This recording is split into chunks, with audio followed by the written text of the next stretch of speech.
Not the Trojans. Not USC. Screw the Trojans. Go Irish. All right, this is the Fighting Irish Faithful Show. Thank you so much for joining us tonight, this evening. It's almost 10 p.m., and the World Series is going on. The Dodgers have the lead in the series. I think they're down by a run, though, to the New York Yankees. 5-4. 5-4. Bottom of the fifth, 2 outs. Okay. First and second. Okay. So it's still anybody's game. And we are here to talk primarily about Notre Dame football, but a little bit of baseball. I'm sure we'll get into it. We will try to avoid politics, even though the election is 1 week away. Announcement, I think we will move next week's show from Tuesday to Wednesday. That way we do not compete with current events of the election. So if you have not voted, go vote early. I did it actually last week, Friday. So hey, if voting's not your thing, then great, you can't complain.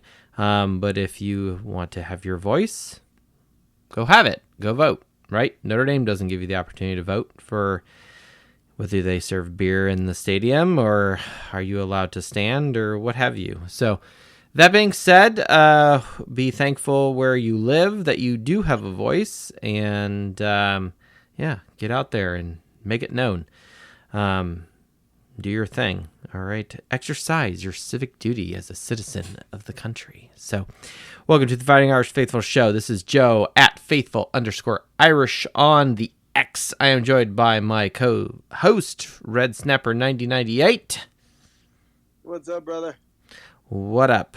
We are doing well, and because it's bye week, this is not by design, but Doc asked me today, she says, hey, I got to go to the store, send me your list. And so in addition to a bunch of other things, Scotch, of course, made on the list. Now, whether she ignored this or overrode this, it doesn't matter. We do not have Scotch tonight, but brother, what do you think she bought? The Makers. She bought Maker's Mark. That's correct. Maker's Mark Girls making her stamp known. So respect to the doc, but it's bye week, so I don't feel too weird about this. But bourbon is the real American spirit, right? So maybe we should be playing Stars and Stripes Forever or My Old Kentucky Home. One of the two. Either way. Don't read into that, Mike Sloan, okay? Just because we're playing Old Kentucky Home doesn't mean we like Kentucky basketball, all right? All right. Anyway, let's talk about some football here. This is season 5, episode 19, volume 138 of all time. And in case you've been living under a rock, Notre Dame did beat Navy. For some weird reason, it seems like the game was forever ago, and apparently I did not save this file because all the hard work I had done does not exist. So that's bullshit. So I don't have all my shit here sorted, so that sucks. We had a power outage yesterday, so that apparently fucked with this, which I don't understand. But anyway, Notre Dame does win 51-14. We do have some stuff at least written down on paper, so we can at least get back to that. But the real hot thing is Navy was very, very turnover prone. A team that was really good in turnovers and second in the country in turnover margin. Going into the game, Navy was plus 12 on turnover margin, ranked second in the country. Notre Dame was fourth, 27th in the country, 27th in the country with plus 4. Now, because Notre Dame was a 6-0 advantage, they're going to be bumped up huge now. Probably top 10 is my guess. And, Red Snapper, were you surprised about this? Or is this like, hey, it's Al Golden's defense, deal with it? Or is this like more uncharacteristic craziness? I expected more interceptions rather than fumbles. Okay. I was surprised on the type of turnover. I didn't think it was going to be 6. Me But neither. I expected 2 interceptions and possibly 1 fumble. So to double that number and have the majority of them be fumbles and literally just taken out of the quarterback's hand. Now, mind you, he had a hand injury, so how much of that played into it, I don't know. Yeah, I don't know But either. It's hard to say. I mean, either way, I'm not going to be upset with Notre Dame, and that is our stat piece of the day of how that have actually went about and what are the results therein. So hooray for us. I think honestly it stems from the fact that we saw this game was clear evidence of the talent variability between the two teams. And so even though we all expect the service academies to be drilled in precision and not making mental mistakes, they made a lot of mental mistakes. It was very bizarre. A lot of it came from just we out physicaled them. We outplayed them. The talent level showed. Yeah. It's and it was very clear and very evident during the game who was the better team per se. It's great. This is what Notre Dame should do. This is what Notre Dame we want it to be. Us pounding our opponent into the pavement here. Well, in this case, the turf of New Jersey, where the game was played. So with that, let's get to some people here. We'll leave the stat piece of turnovers and points off turnovers, etc. for later in the show. But it's the bye week leading into an election and against a shitty ass Florida State team. Believe it or not, Florida State is not the easiest opponent remaining on Notre Dame's schedule. That is reserved for Virginia the following week. But it's Virginia, Florida State, then Army, then SC. SC is the hardest team remaining, as expected, our rival out in Southern California. Let's go over to Jason. He had some wisdom and some knowledge to drop on us, or maybe he just wanted to talk shit about the Dodgers. He's feeling confident in his Yankees, which is fine. But Jason, you are invited to speak if you are so ready. If not, we'll continue on. Crickets. But apparently he's doing whatever, unless he's in the chat. I don't know.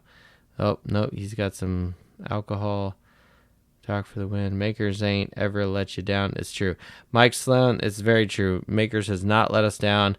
It is usually the staple of what we have. It just tends to not last very long for, whatever reason it is. With that, now we'll take a break here from Navy. Two other things I wanted to talk about. One, not as exciting as pretty expected. After this win over Navy, this was, rewind a week ago. Navy was undefeated. I gave some stats that could shake us in our boots. And, but the Emperor has no clothes. In this sense, Navy's strength of schedule really, really showed against Notre Dame. They had a strength of schedule of 144 going into the game. Playing Bucknell and Memphis and Air Force Academy is not, world beaters of opponents. Whereas Notre Dame, that win down in College Station looks really, really, really good right now. So it's no surprise now going forward that Notre Dame, their most likely statistical outcome for the regular season is 11-1 per teamrankings.com. They are sitting proudly and handsomely at a 60.1% of going 11-1, and then it drops to 34% to a 10-2. That most likely loss is, of course, at SC at the end of the season. And we won't even touch, the possibility of going 9-3 or 8-4 because that's ridiculous. So, right. That being said, other than I'm here. Are you guys hear me? Yo, what's up, Jason? What's up, guys? How are you? Good. How are you, Mike? I'm doing good. Good. I'm glad to hear it. What? All right, so Welcome to the show. Drop us with the news you've got. the news I have is Jason and Nathan from Dose Leprechauns Mm-hmm. reached out to me and asked me to be the official tailgate of Dose Leprechauns starting in 2025. Oh, hell yeah. Nice. We have some cool fan giveaways where we're gonna get 2 games with fans coming plus the bet picks, and we're gonna have a really solid 2025. So Hell yeah. I That's am going awesome. to be the official tailgate destination of Dose Leprechauns starting next year. We're going to do the Arkansas game as the away, 6 home games, and everybody is going to be involved, and it's going to be a great fucking time. That's awesome. That's what I got. Congratulations. Welcome to the team The team, yes, I'm glad. Thank you, Joe. Yeah, absolutely. You know, it's Newest member of Dose Leprechauns. That's right. That's right. Official tailgate master of ceremonies here. The no, it's great. I think you know, I've you know, I'm connected with our Dose Leprechauns street team per se, and I knew that Jason was Jason of Dose Leprechauns. Knew that Hendrix was looking for some kind of a new home to plant the flag in per se. And so we were looking for some good, like-minded fans that you know, A, have a presence, but B, can represent the band well, while simultaneously, you know, just be you, right? You know, we're not asking anyone to do anything they're not already doing, quite frankly. So, Right. so this is wonderful news. I can't think of a better person that, you know, is a diehard Irish fan that provides a welcoming environment, which is what Dose Leprechauns and this show and even you, Jason, you know, have brought. You know, you've welcomed us and you know, you literally grabbed my shit and moved it over to your tailgate, not because you're aggressive, but because you're like, hey, come on over, and we're gonna do it with, you know, some force, which is fine. So it's been great. Well, you had the space I'm already looking saved, forward so. to it.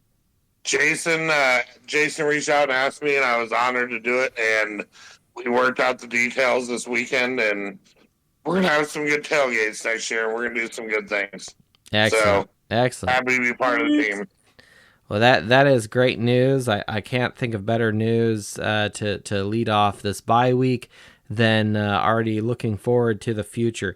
Now, has he had any indications as to, because obviously you're a season ticket holder, there Yep. are you know, there's a game or two remaining right on the schedule. Any chance of kicking this off a little early, or like a soft opening per se? Yeah, he's gonna do a soft opening at Virginia. We're doing the Kevin Comes to Notre Dame. Okay. And that's where he's gonna do the big spiel, and he's gonna get the canopy and everything from Dan. But Mm-hmm. he and I are excited to work together. We've been friends for God umpteen years now, and we worked out the details, and we're both on board with doing what's going to be a pretty awesome 2025 season. I think we're going to do 2 fan packages and a vet package, and we're going to make it memorable for anybody that wants to. So I think it's pretty good. I think it's pretty cool. Excellent. That is cool. Yeah, That's freaking awesome. that is awesome. And you tend to get the pretty good spots there in the stadium. So, you know, kudos to you and respect to you and your abilities to be able to navigate said location. So that's going to be awesome. Good. Now, I have to ask this question, Jason, since you are a season ticket holder, I'm an alum. So your connection is probably a little stronger and more recognized than mine. However, there is a possibility, if Notre Dame runs the table, that we are hosting, I think, a home playoff game. Do you Yep. believe this to be the case? Yes. I believe this too. I do. I believe two things. Number one, if we run the table, we will host a playoff game. And two, the only way we make the playoff is by running the table.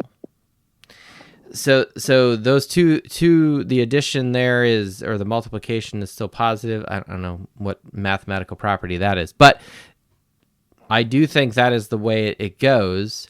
I assume you, sir, will be making your way to South Bend either the 20th or the 21st of December, that Friday or Saturday, depending on what straw is drawn. I will. I have a Airbnb reserved for the 19th to the 22nd. Oh wow! Okay. And my ticket rep says I get first refusal of my seats. So I'm going to take those 4, and then I get 8 more, is what he says. Really? Okay. Yep, I get 8, is what he says. So this is what and you're. I'm going to sell the 8. I'm going to sell the 8 to the group chats that we have at face value. Have they given any indication of what price we're talking about here? Because I.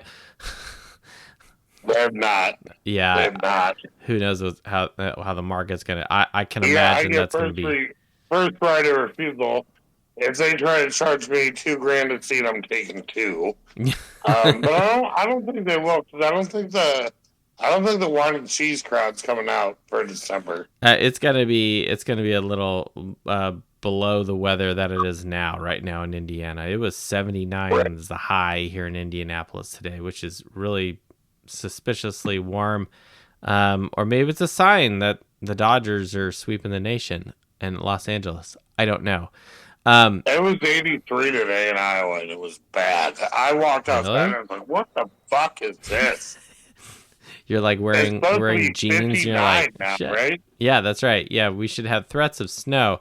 I've literally had snow falling while trick-or-treaters are trying to get candy from my door. You know what I'm saying? Yeah, it's supposed to be 59, not 83, and I'm not happy about it, but I'll live with it.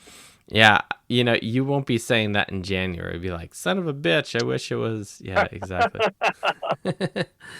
That's what I'm saying to myself. I'm like, you know what? I'm gonna embrace this. Like I haven't. There's a bunch of stuff outside of the house, like like the hoser's still connected. Some of the furniture is still on the back porch. The chili plants are still growing in the garden, right? Things are not dead out there because it's been below 0, right? Now we haven't had rain in a while, so the grass has seen better days. But yeah, enough of horticulture and weather and whatnot. Notre Dame is potentially on the docket still for hosting a game. Just win, baby, win. Texas A&M's win over LSU makes us look tremendously better. That NIU loss, though shitty, and it was shitty, does, it was It's going away. Well, it's not that it's going away. It's the fact that it was, quote unquote, so long ago that this team has evolved, and the team that played Navy, quite frankly, is much, much different from that NIU team.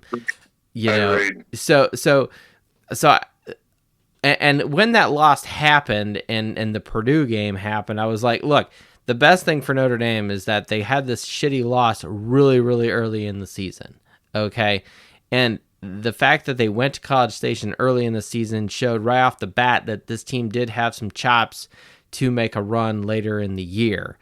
Now you could make the argument, and use my own logic against me and say, well, Texas A&M is playing way much better now. Would Notre Dame still beat Texas A&M today if they played today? I don't know the answer to that, right? But all I know is record still shows that we did beat them. We beat them, yeah. Agreed. So I don't know if that means that we should be hoisting an SEC championship trophy if Texas A&M runs the table. I don't know, but probably not. Well, Jason, if I run the table, we'll be okay with that. Yeah, I won't be upset. So, all right. Any other thoughts here before we get to our front man, Luis? Nope, that's it, man. I just wanted to let you guys know what's going on. Love you guys and love listening to you guys. So I'm gonna mute here and let Luis come on.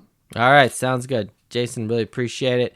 We'll jump over to our front man here. I don't know if he's a Dodgers fan or not. If he is, that's cool. Hopefully he's not a Giants fan. If he's a Giants fan, it is what it is.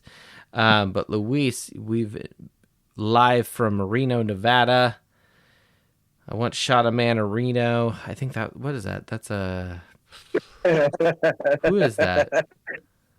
That's Cash, isn't it? No, who's the guy? Yeah, the guy who always it wears is. black. Johnny Cash. Yeah, Johnny Cash. Thank you. Johnny Gosh, Cash. why did I blanking on that one? Luis, what's Bro, up? I'm not Welcome even back to the country. show, man. Man, how's it going, guys? Hey, congratulations to Jason, or to JTL.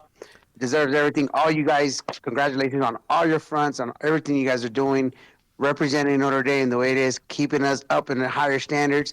And let's start putting some respect behind Notre Dame football, guys. Let's bring it to everyone. Let them know when it comes to South Bend, they're going to get their ass kicked and shipped out and sent home because we're going to play some real fucking football. And they will also freeze their ass off if they come here in December. That's for sure. So you better have a lot of tequila, mezcal, vodka, rum, and everything, because it's gonna be hot. It's gonna be cold. It's gonna be cold. You're gonna need something more than Grandpa's cough medicine. That's for sure. Good thing I got hand warmers in the basement. Luis, so Notre Dame jumps up huge, 4 points in the AP. 2 points in the coaches poll. We are 8th and 9th respectively in the polls that quite frankly don't matter. But do they matter? Yeah, it matters. It means that they're just trying to finally put some respect behind our name. That's what that matters. Mm-hmm. But it's more of anything like, where are we going to really land that's going to really benefit us and give Riley Leonard more time? Because as you've seen, this kid is starting to cook. He's starting to shine. He's starting to show why we went after him. I'm just so glad that Marcus Freeman stuck with him throughout everything. And then there was something that I heard the other day, when we first started, that it was going to be a bumpy road at the beginning with Riley Leonard, and it was a bumpy road. There was no doubt about that. I'm just glad that the coaching staff really did the evaluation, really did see something special about Riley. While we all doubted it, we were all giving up on him, including myself. I was getting frustrated with him. But boy, did you see how he moved inside the pocket and just when he needed to run, he ran without hesitation. He knew when to go, when not to go. And that was very impressive. And just to avoid the sacks and seeing him go through his progressions now, and it's starting to come together, and we're starting to see what we thought we had at the beginning of the year. But hey, it's better late than never, right? Yeah. No, and anyone who's listened to our shows earlier in the year, we were very critical of Riley Leonard, and I was literally saying he should be benched, and I'd rather have Angeli and stuff like that. Now, I had my reasons, right? And so I'm not going to necessarily backpedal. I always had left the door cracked open for improvement, allow the offense to develop and grow. And I think we have seen that, and I think we have come to a sense of normalization of what this football team has become. And what's the standard, right? Well, our standard is excellence. Our standard on this show is, comparing ourselves to past national champions. And when we don't see that, we're going to call it out. We're going to say, hey, this is bullshit. This is not correct. And we're going to demand a correction course. Now, that being said, though, many of our statistics, from rushing and especially defense and even offensive efficiency as far as yards per point and things of that nature have been very good right now for Notre Dame. And those are the things that I'm going to hang my hat on. Do we want the passing game, of course, to be better? Of course. Are the receivers necessarily there? Maybe not. Is Riley Leonard necessarily there as a passer? We already know the answer to that, and as Luis has already pointed out. But that being said, we're finding something and a rhythm that works with this team. And we are amassing more yards, right? We're not throwing 350 plus passing yards a game, but we are cracking into the mid, 200s per se, right? So that's progress, that's progression, that's what we need this team to do. And at the end, and again, I'm going to keep quoting Lou Holtz here. You don't have to be the best team in America. You just have to be the best team in the stadium against the opponent when you play that day. And that's all that matters. And the fact that our defense is lockdown. I didn't do this analysis. We'll probably do this next week against Florida State. I'll make a note here. But our defense in the second half has been phenomenal. Okay. I'm looking, high level, against the Georgia Tech game and the Stanford game. Neither team scored any points in the second and the third quarter. And Stanford, of course, had no points from the second through the fourth, right? Right.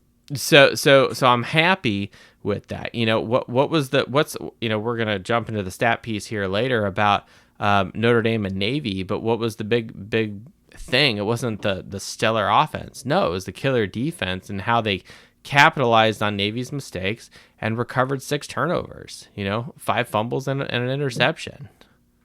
And that's what you're supposed to do when you're inferior, when you know that you have the better talent. Take advantage of their mistakes and capitalize them. Make them pay for them making a mistake. And that's what you're supposed to do. Okay, fine. But look at Marcus Freeman. Oh, my God. This guy is growing right underneath our eyes, and we're starting to see the whole reason why they were so high on him. The recruiting level of his recruiting is just even that much notch. Like this whole list that we're about to get for the Florida State game is something to be exciting about. It's something that, hey, I have ties with certain friends back in Vegas where they're talking about how Metal really, really loves Marcus Freeman and Notre Dame, but it's just his dad that wants the stupid money. Well, it's okay. We're not here or there anyways. But just the fact that Marcus Freeman has brought our recruiting to where we believe first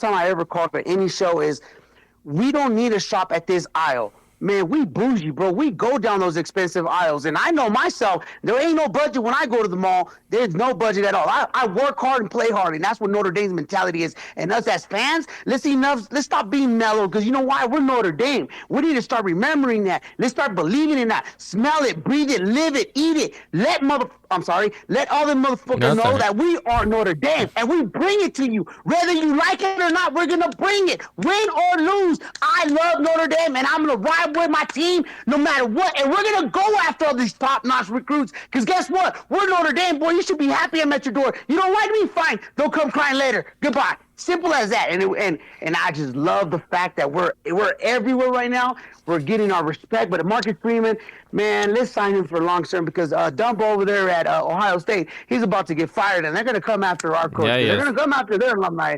So let's sign him up real quick, put the ink on it, and let's put our money where our mouth is, and let's just keep our coach for as long as we can, because this is exciting to be a Notre Dame fan. And to all of you, I'm talking about Irish Faithful, I'm talking about JTL, my buddy John Kennedy as well, Mike Singer, all of you, I'm telling you right now, thank you from the bottom of my heart, because you guys brought a whole new life to me at the most darkest moment of my life. And I don't need to tell you my business, but I just want to tell y'all, the last 2 months, the last week and a half, thank you for your friendship. Thank you for your love. Thank you for just being Notre Dame faithful. And thank you guys, man. I look forward to be part of you guys, and I can't wait to meet you guys all. I just want to tell you guys, I love you guys all, man. Thank you for just opening your doors and your podcast to me and hear my insanity about Notre Dame. You guys brought a whole new air and a whole new breath of life in me. Luis, this is what we call the Notre Dame family, 100%. And I can't wait to see and meet you at the SC game this year, because I will be there. Oh, I'm already there, bro. I'm looking at the tickets, and they dropped already, so they're in my range. Yeah, I didn't get them yet, so sorry, Red Snapper. I'm gonna wait a half an hour before I'm walking into the gate, just to see if they drop a little bit more. That's awesome. Hey, I gotta keep it, boy. You know, I gotta say my pennies, but all of you, man, just all of you, man, and especially JTL, like he knows I've been talking to him quite a bit lately. Man, all of you, I love you guys from the bottom of my heart. And man, hey, just thank you guys. Thank you. We're going to be there, guys. And look, let's keep it up and let's have that mentality, guys, that, we walk the walk because we can talk the talk. You know what I'm saying? We walk it like we talk it. Luis, I really appreciate you sharing your thoughts and feelings there. No, 100%. I mean, not a day goes by I don't think about Notre Dame football or the impact that this show and quite frankly what Notre Dame has done for my life in general. And to hear you share your story about finding us and connecting with this show and other shows that are of like-minded loyal fans. Like that's what this has evolved into. It's not what I started out to. I feel like when I started on this vendetta, it was I'm seeing a gap out there in the Twitter and podcast space of people are not being objective about Notre Dame and not being as ruthless and cutthroat and not putting any numbers and data behind their opinion, right? And so that's kind of where my show kind of slides itself in there on the bookshelf. But that being real quick, and this is what I was talking about yesterday, right? To my boy John and to CJ the other day, it was like I was afraid to call because I mean, no disrespect to nobody. Like I said, no disrespect. I hope I don't disrespect, but I was afraid because there was just something about a certain talk show host that always talked about how he was the boss and that's why he hired and how he'll block people on their space and how this is why you blog and he'll mention it too much time. You can call people out. It's fine on this show. I mean, we have. I don't want to be like that, bro. Because if I have a problem with someone, I say it to their face. You know what I mean? But it's like Driscoll has never called in on this show. Actually, I don't have any problem with him particular. I have heard things of that kind of thing goes down.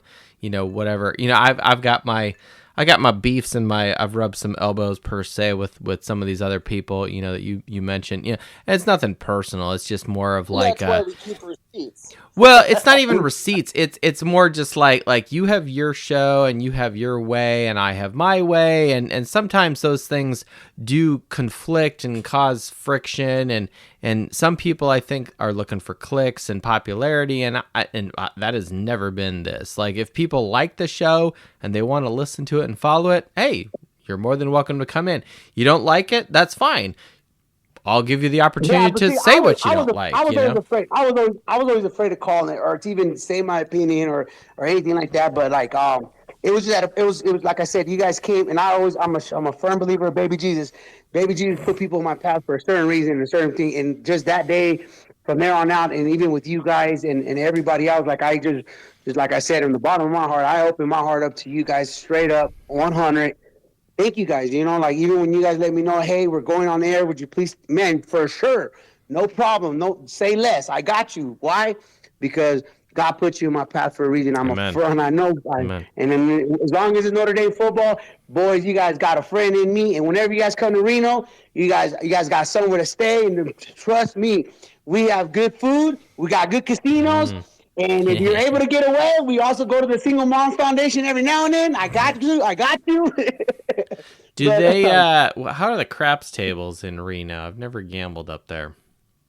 Actually, they're pretty. From what I hear, a lot of people like that. I like to play every now and then Russian roulette. Am I allowed to set the dice in Reno, or are they hardcore? Yeah. I believe so, bro. I believe so. If I can set the dice, then. Then I feel like I'm actually playing craps and not just, handing the casino money, right? Okay. All right. That's down. I'm down with that. All right, Luis, any other thoughts here other than Notre Dame capitalizing on Navy, or we just love Notre Dame and, you're looking forward to USC and hanging out with Red Snapper and the crew here? Oh, yeah, no, for sure. I can't wait for that day. Look, right now, let's just enjoy it. Let's keep working at what we need to work on. Let's I don't know if you guys see, but there's some of us already ordering the gold chain that I carry with me everywhere, and I'm gonna post it on your chat right now. Let's all in LA be ready to have that gold chain with you, my friends, because I have it on me right now. Right on. This isn't like the turnover chain, right? Is this like a turnover shillelagh, or like what are we rolling with here? Is this? I mean, So you see my picture? You see my picture? What I'm holding? That's the chain. That's the Notre Dame chain right there. We're gonna have to check the chat here. Don't see it in the chat yet, but when it comes up, we'll give you definitely your propers there. Luis, really thank you so much for being part of the show. You are definitely part of the family. You've always actually been part of the Notre Dame family.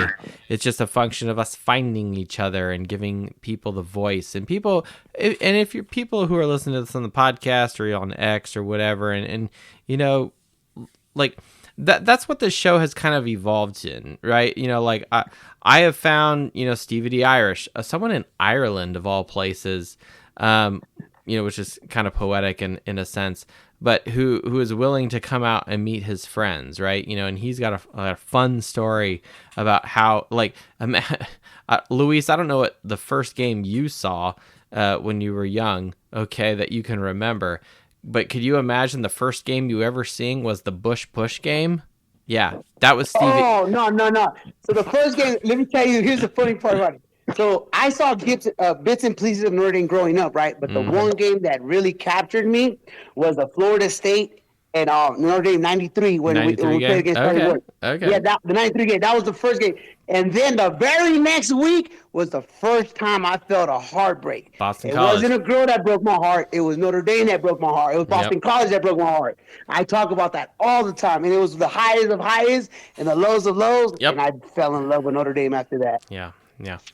They make your heart, then they break it, and then now you've got a mortgage and kids and wait, what am I saying? I'm just kidding.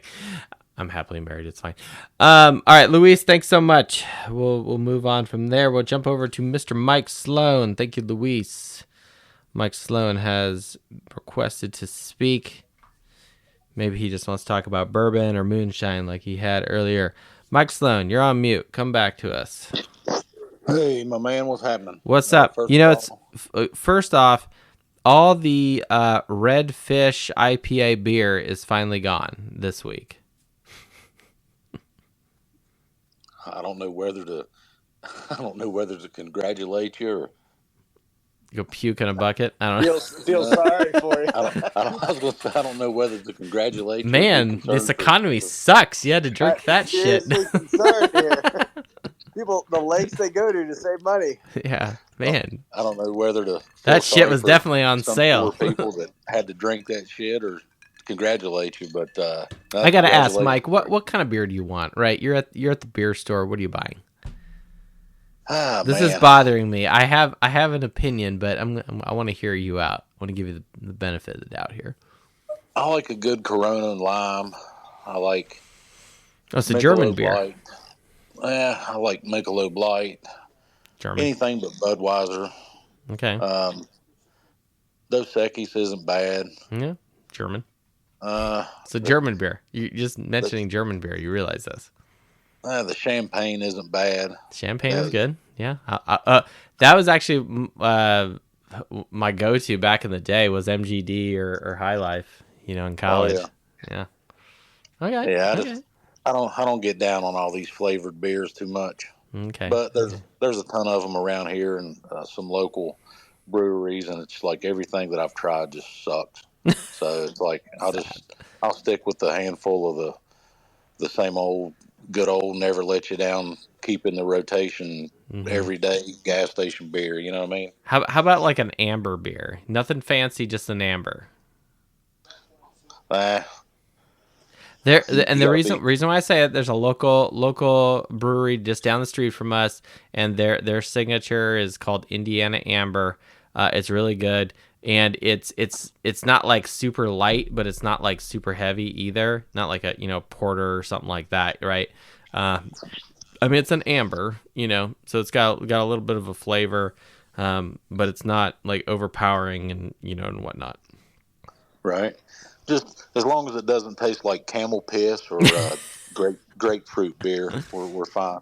Understood. All right. Well, Mike Sloan, we can have our beer discussions later on, and I'm setting up the Indiana Amber because when I fry fish at the Parish Festival next June.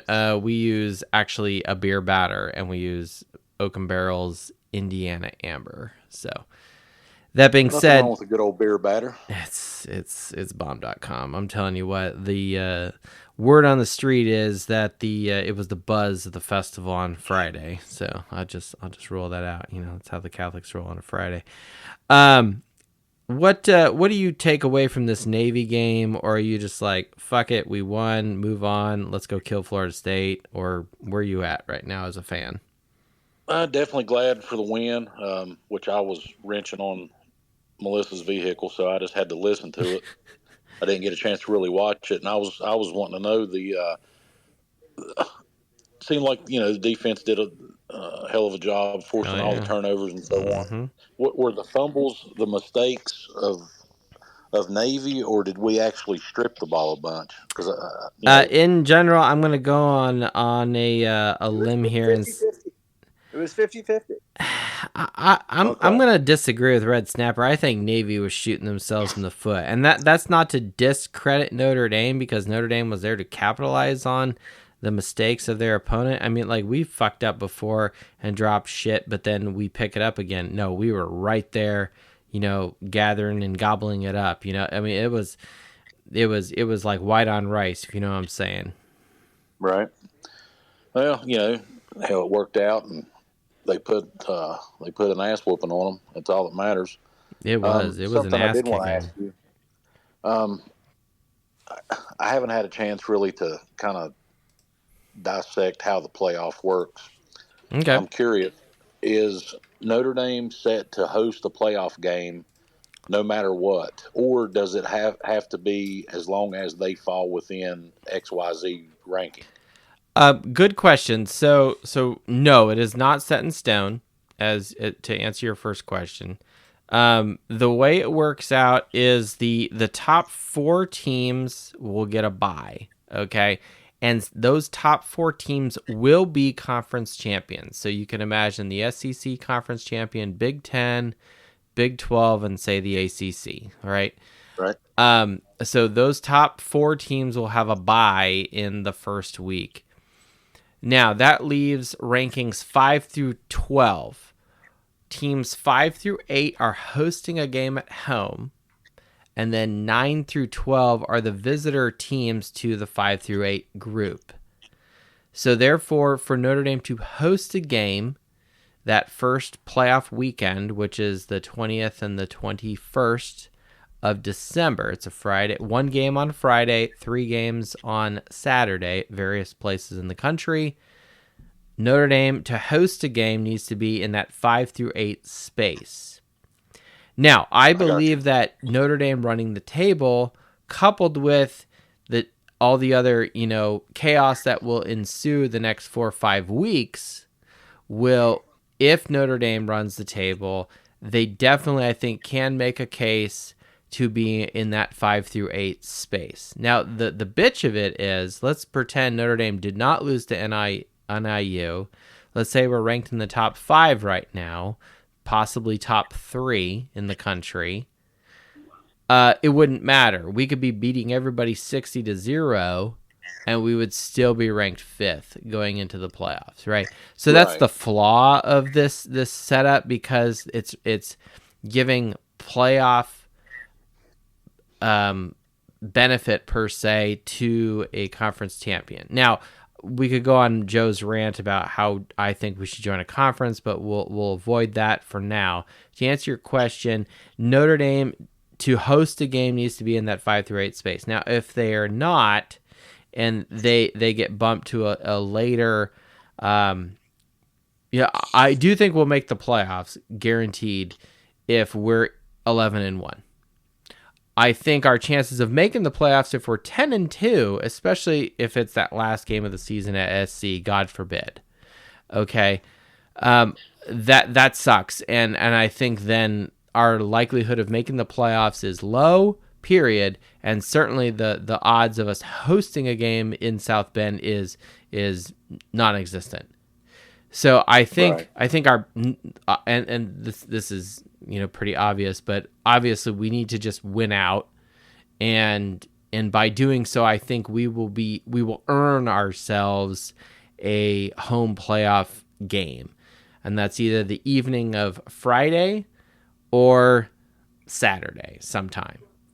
Got you. To which, as Irish JTL said earlier, he's got an Airbnb already sorted. I already got a hotel in Mishawaka sorted. I've had it since May. Got a really good rate before all this shit went down. I have no idea what things are now, but I got a good rate with a decent cancellation, within 5-7 days or whatever, if necessary. So we already know that we have a spot reserved in South Bend for the wife and the kids. Now, obviously, all of us will not be going to a game. I'm not going to take a 9, 10, 11th month old. No, how old will he be then? Shit, he'll be 11 months. I will not take an 11-month old to a freezing cold Notre Dame game. So, well, one way to look at it, definitely if we 12-0, we're definitely in. But like you said, the best case scenario at best is still going to be a 5th spot, which it doesn't get us the bye, but it does get us to host the game. It does. 11-1, probably still. I would imagine any given year, 11-1 should still be almost a shoe-in. I would imagine that we would still get in, but with only one loss, you would still have to be coming in between 5 and 8. So, that still works in our favor. I mean, that's my hope as well. With 2 losses, you're probably not going to get in anyway. So, yeah. Well, and especially, let's put it another way, right? So this is something that's really crazy. Okay, let's jump over to the Big Ten, right? Like right now, the SEC is kind of chaos, right? The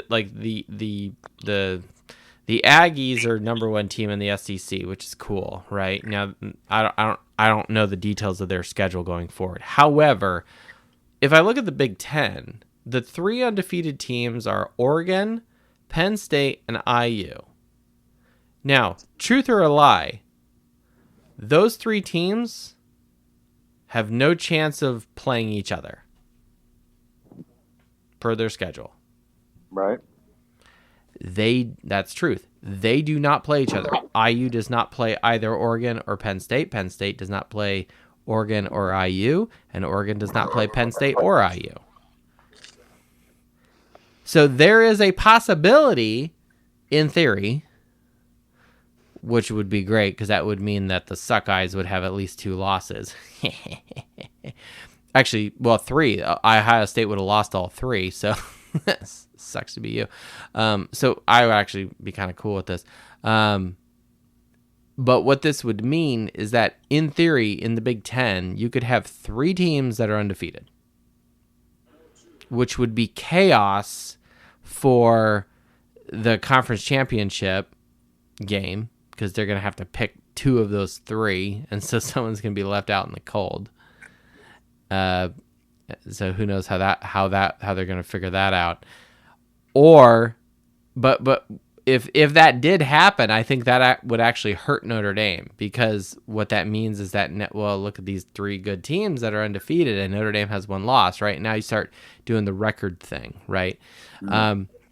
Now, do I think that's going to happen? No, I don't know. If anyone's actually suspect, it's Penn State. I was talking to some Ohio State people, and they were like, yeah, that IU game is looking way, way more nervous, especially, and they're using the Nebraska game as the litmus test, right? IU pistol whipped Nebraska like they owed them money, and then Ohio State kind of just squeaks by Nebraska, right? So they're a little nervous about the Hoosiers, which I think is great, right? It's because they're team number 3 in this house, right? So anyway, that being said, the way the playoffs working, it's really fun to watch and see these people with their predictions, and it's really fun to see, the possibility of Notre Dame hosting a game, or playing an away game at a place like Happy Valley, at Penn State or something. Like kind of these iconic sort of like matchups, and it's like, oh shit, and that's a playoff game, and this, that, and the other, right? So cool stuff, exciting. We'll leave the excitement out there in the future for December. You know, we'll sit on our record where we are now. Notre Dame is doing really well. Now, I will say this: we ran some numbers here today. Notre Dame obviously has one loss, but our margin of victory for the season is really good. On average, over the games we have played, all 8 games, Notre Dame is scoring 36.6 points. Their opponent's 12.1, with a margin of 24.5. Yeah. Which is the highest it has ever been in the Marcus Freeman era. And quite frankly, the highest it has been over the Kelly era and all the other coaches. Okay. So it's the highest it's been since I've been keeping tabs since 1986. So hooray for us, right? The next highest is actually last year, 23.2. Okay. Yeah, Texas A&M still has South Carolina, New Mexico State, Texas, and Auburn. Man. So, you know, who outside of Texas really is going to give them any trouble? I mean, So, I could see them like Auburn, you know, is a wild card. You know, they got a decent coach there, but I mean, who knows, right? You know, I'm not tying Notre Dame's success to Texas A&M. It's kind of a fun transitive property conversation to have per se, right?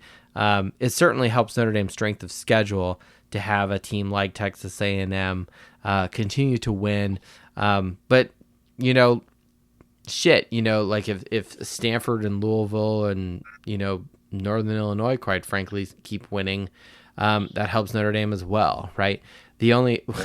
Look at Army. Army is still undefeated. They're the only team remaining on Notre Dame's schedule that's ranked. You know, so that game in Yankee Stadium is looking a little more exciting per se.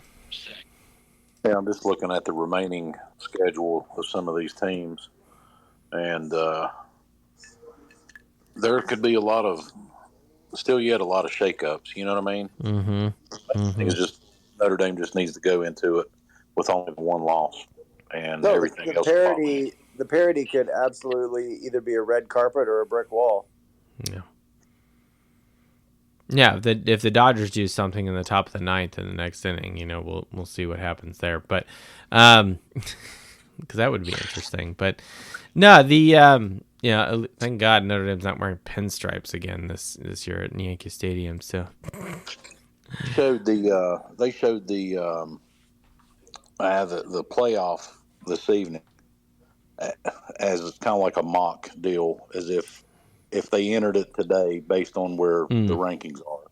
Yeah. And they had us playing Tennessee, and then it had us playing Oregon. Wow. It was kind of interesting. Wow. So it'd be 8th and 7th. We beat Tennessee. Game down in Knoxville at the start, probably, right? Or would we be hosting Tennessee and South Bend? Well, it had us at 8th and Tennessee at 7th, and then it had us playing Oregon at 1. So, okay. But they were just basing it on where the standings are as of right now. Interesting. Okay. But they had Boise coming in the 12th spot. Interesting. Go Broncos. I love Boise. But yeah, I just wanted to ask you about that. I wasn't sure how the determination was made that Notre Dame would host a game. I didn't know if it was set in stone as long as they're in, they host, or I'm glad you cleared that up about having to come in between the 5th and 8th spot. Yeah, they have to be in the 5th through 8th spot. And what makes the rankings really interesting right now is the fact that a lot of these teams that are above Notre Dame still have to play each other, or they have to play these conference championship games, and those types of games will create movement among different players, right? So, and against different teams, right? So the loser will drop, they will fall, and it is what it is. So, yeah, just keep winning, and we'll where we fall and take it from there. Try to make some noise in this thing. awesome. Well, good talking to you, and Jason, congratulations on being the official tailgate. Moving forward, it's going to be a lot of fun, especially next year. Get a chance to come up again. It sucks being 8 hours away. You guys don't realize how lucky you are to be so close that you go to games, on a whim, and more than one game a year. And man, you guys are lucky. Take advantage of it and be thankful that you guys have that availability to you. Absolutely. No, it's good stuff. Love being where we are, and the ability to see our Irish. It's not why I live where I live. I live here because of my employer, and I bought a house and all that kind of stuff. But that being said, I hear you, Mike. It's not an easy place to get to, i.e. South Bend. So, if you can get there. And if not, you got some of these away games, games on the West Coast or wherever. Who knows, right? If Notre Dame's in a playoff game and it's near where you live, hey, there you go, right? Closer, more power to you. So yeah, we'll see how it goes, and all we can do is win, baby, win. Thank you, Mike Sloan. Yep. You guys take care, and I'll talk at you next time. All right. Sounds good. We'll jump over to Adam, who has been on since the beginning. Colts Fanatic 09. He's probably not going to talk about the Colts. I got a funny story here. So this weekend, not that I want to give this more credit than it was deserved, but Adam might find this slightly humorous because he lives in Indy. I was driving into work on Monday or whatever day it was, and in Indianapolis, there's a JW Marriott that's on the west side of downtown near the river. And so the east face of the hotel faces downtown and whatnot. And so that hotel notoriously has put up like when the tournament was going on, they would put up the bracket, or during the Indianapolis 500 week, they put up some, checker flag or something. When Caitlin Clark was doing her thing with the fever, it was very Big Brother with her face up there. This week, because over the weekend, there's a Taylor Swift concert. Taylor Swift is up on the JW Marriott. Now, what's funny about it is I saw that and I was like, oh, I guess the Colts are playing the Chiefs this week. So, what? So that's a laugh track there. Adam, I don't know what you think about that, or whether that joke goes over your head or people just are shaking their head. I don't know. No, it was good. I liked it. I actually took a picture of it on my way to last weekend. Yeah, last week when I was at the Colts game. So I was kind of disappointed that they took our team off there, but maybe they knew something we didn't know, because the quarterback just got benched today. So why? Because he was. Was he tired again? Probably. Well, I'm tired of him too. So on the bench. Tired of you. We need a break. We need a break from you. Yeah, exactly. Yeah. Hey, fucking moron. Good Lord. I tweeted this out the other day after we beat Navy and everything. Like that whole Luis, I think, brought it up too. That whole NIU game was obviously such a fluke game. Riley Leonard wasn't settled into this offense yet.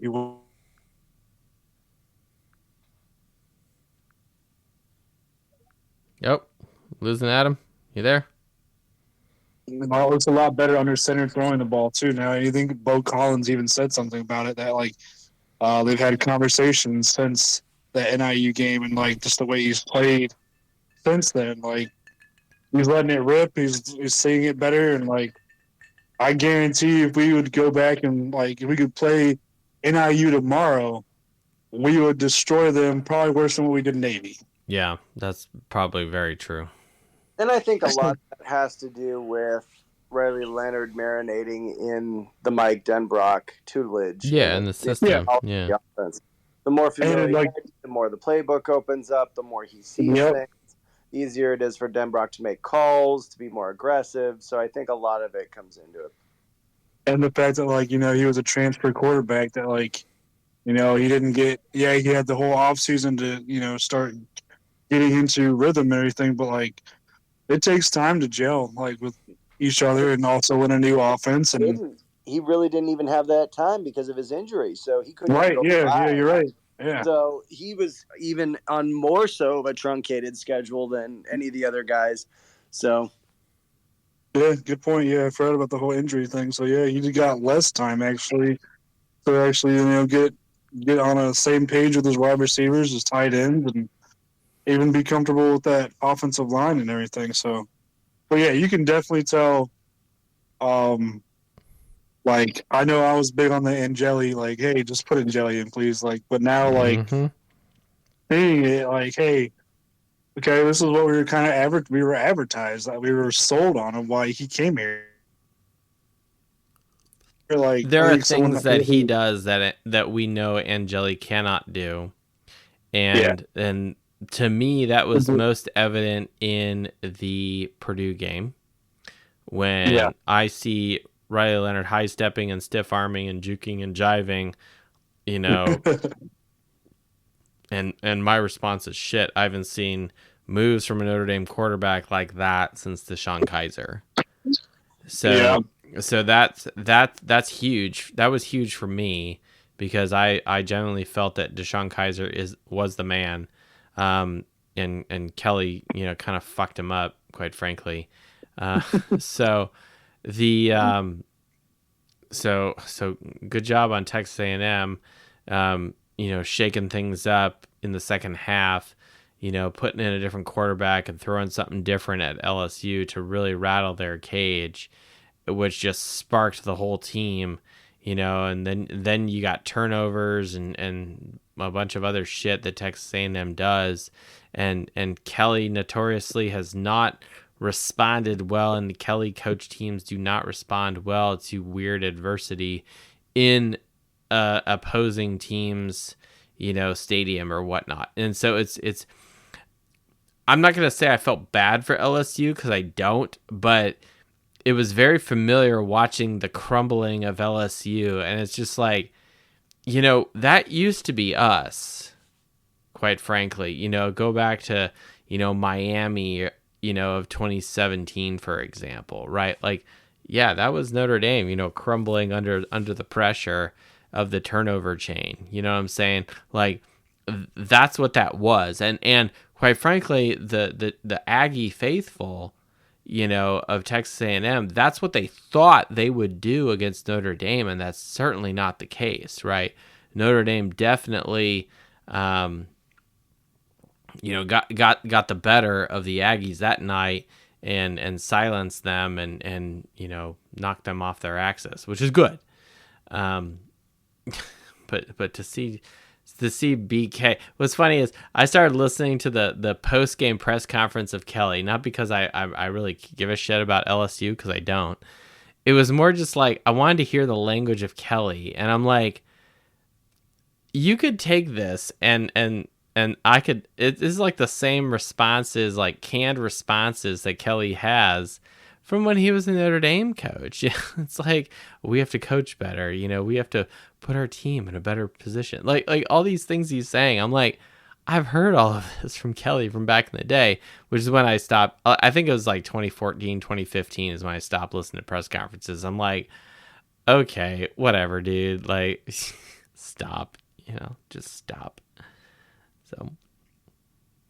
Yeah, and I even going into the Navy week, I was texting some friends and everything like that. Like, okay, yeah, I looked at their strength of schedule. I've seen who they played, but like, they're not the same Navy team. And I was like, I'm a little nervous. Like, triple option's not a easy offense to really, you know, play against. And then like now they have Blake Horvath with his they're actually throwing the ball down the field. And I was like, hey, that kind of gives a. I mean, they talked about it all week. Gives a different dynamic to that offense, and like you add the triple option with that.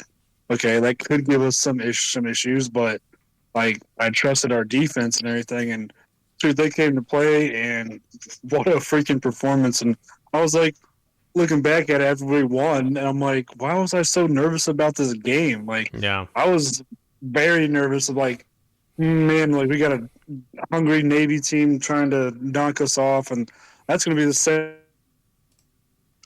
Army's going to come after us too. Like, the only moment of quote unquote nerves I would have had in this game was leading up to it is if Notre Dame came out flat and looked completely unprepared, looked completely overconfident, and gave Navy an inkling or whatnot. I'll drop this stat piece on you. I was reminded of 2012 Notre Dame versus Navy. Because the number of turnovers in that game was very, very high for Navy, and at the time seemed very uncharacteristic with Manti Te'o doing his thing or whatnot. In 2012, Navy had 4 turnovers, Notre Dame had 1, and so Notre Dame was +3. Fast forward to this past weekend, double that, turnover margin, and then you get the game, +6 for Notre Dame, right? 6 turnovers by Navy, 0 by Notre Dame.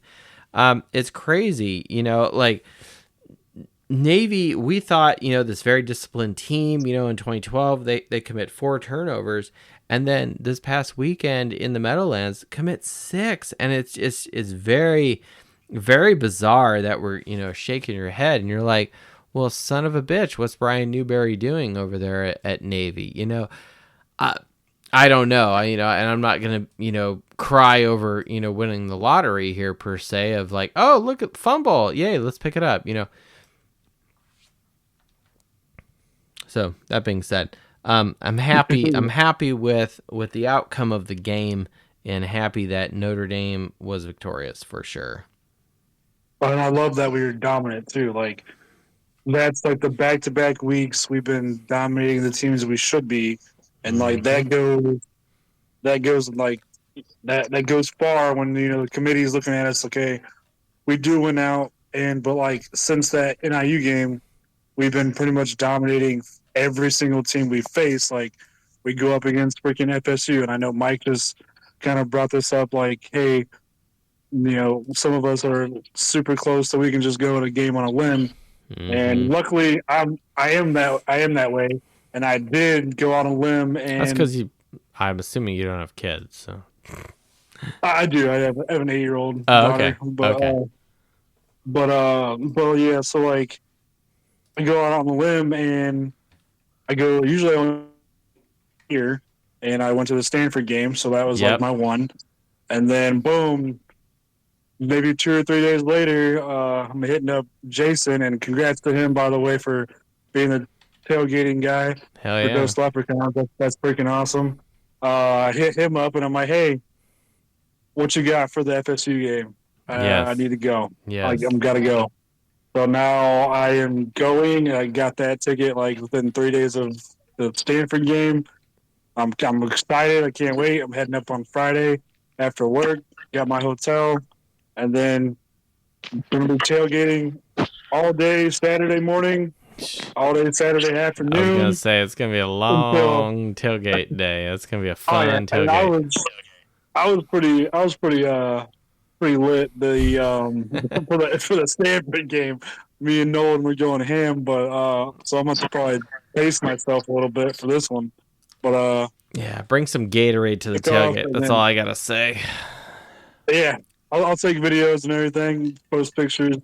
But then, after that game, I got to get to bed because then I got to drive 3 hours up to Indianapolis for the Bills and Colts game that Sunday. There you go. There you go. Well, good. I'm excited.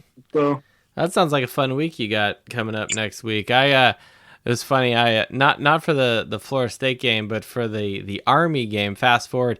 We were invited to a birthday party. It's the the youngest godmother, it's her birthday, so we were invited to a party, and I'm like, oh, that's great, and then they sent me the day and the time, and I'm like, do you realize that that's the time of the Notre Dame Army game? Like, and I turned to the doc, and I'm like,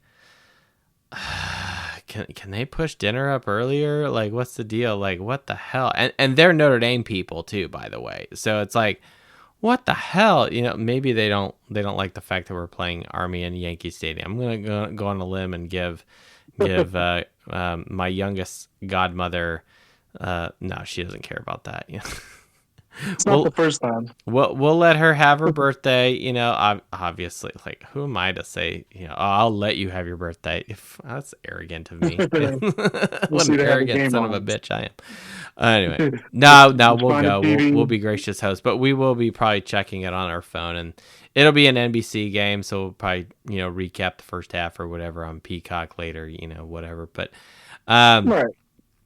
I mean, or you just put it on TV, put mute, and then you can just watch it. In the I'll at the restaurant. I'll take over one of the TVs and cast. You used to be able to do that. Like, I used to be able to do that. I used to have an app on my phone before I got my new one that, like, you could link hijack to the TVs. Wi-Fi. Yeah, and then change the channel. Now we're talking. But I haven't been able to find it again. But nice. Nothing. Nice. Happy birthday better than a FaceTime happy birthday. Just saying. Hey, happy birthday! Oh, we couldn't make it. Just buy tickets for the game and then fly her out there. That'll be a birthday present. Yeah, there you go. That's probably a low likelihood of that. That's for sure. only in the sense that she's got 3 little ones and I've got the 2. So that's. I hope you're not watching the Dodgers game right now. Just by the way. I mean, we're checking the score. Yeah, it was not looking good earlier. I was just like, yeah. So. Yeah, 3-run home run, bottom of the 8th. Yeah, we were down with 2. It's 10-4 now. Yeah, it's all good. Be series 3-1, no big deal.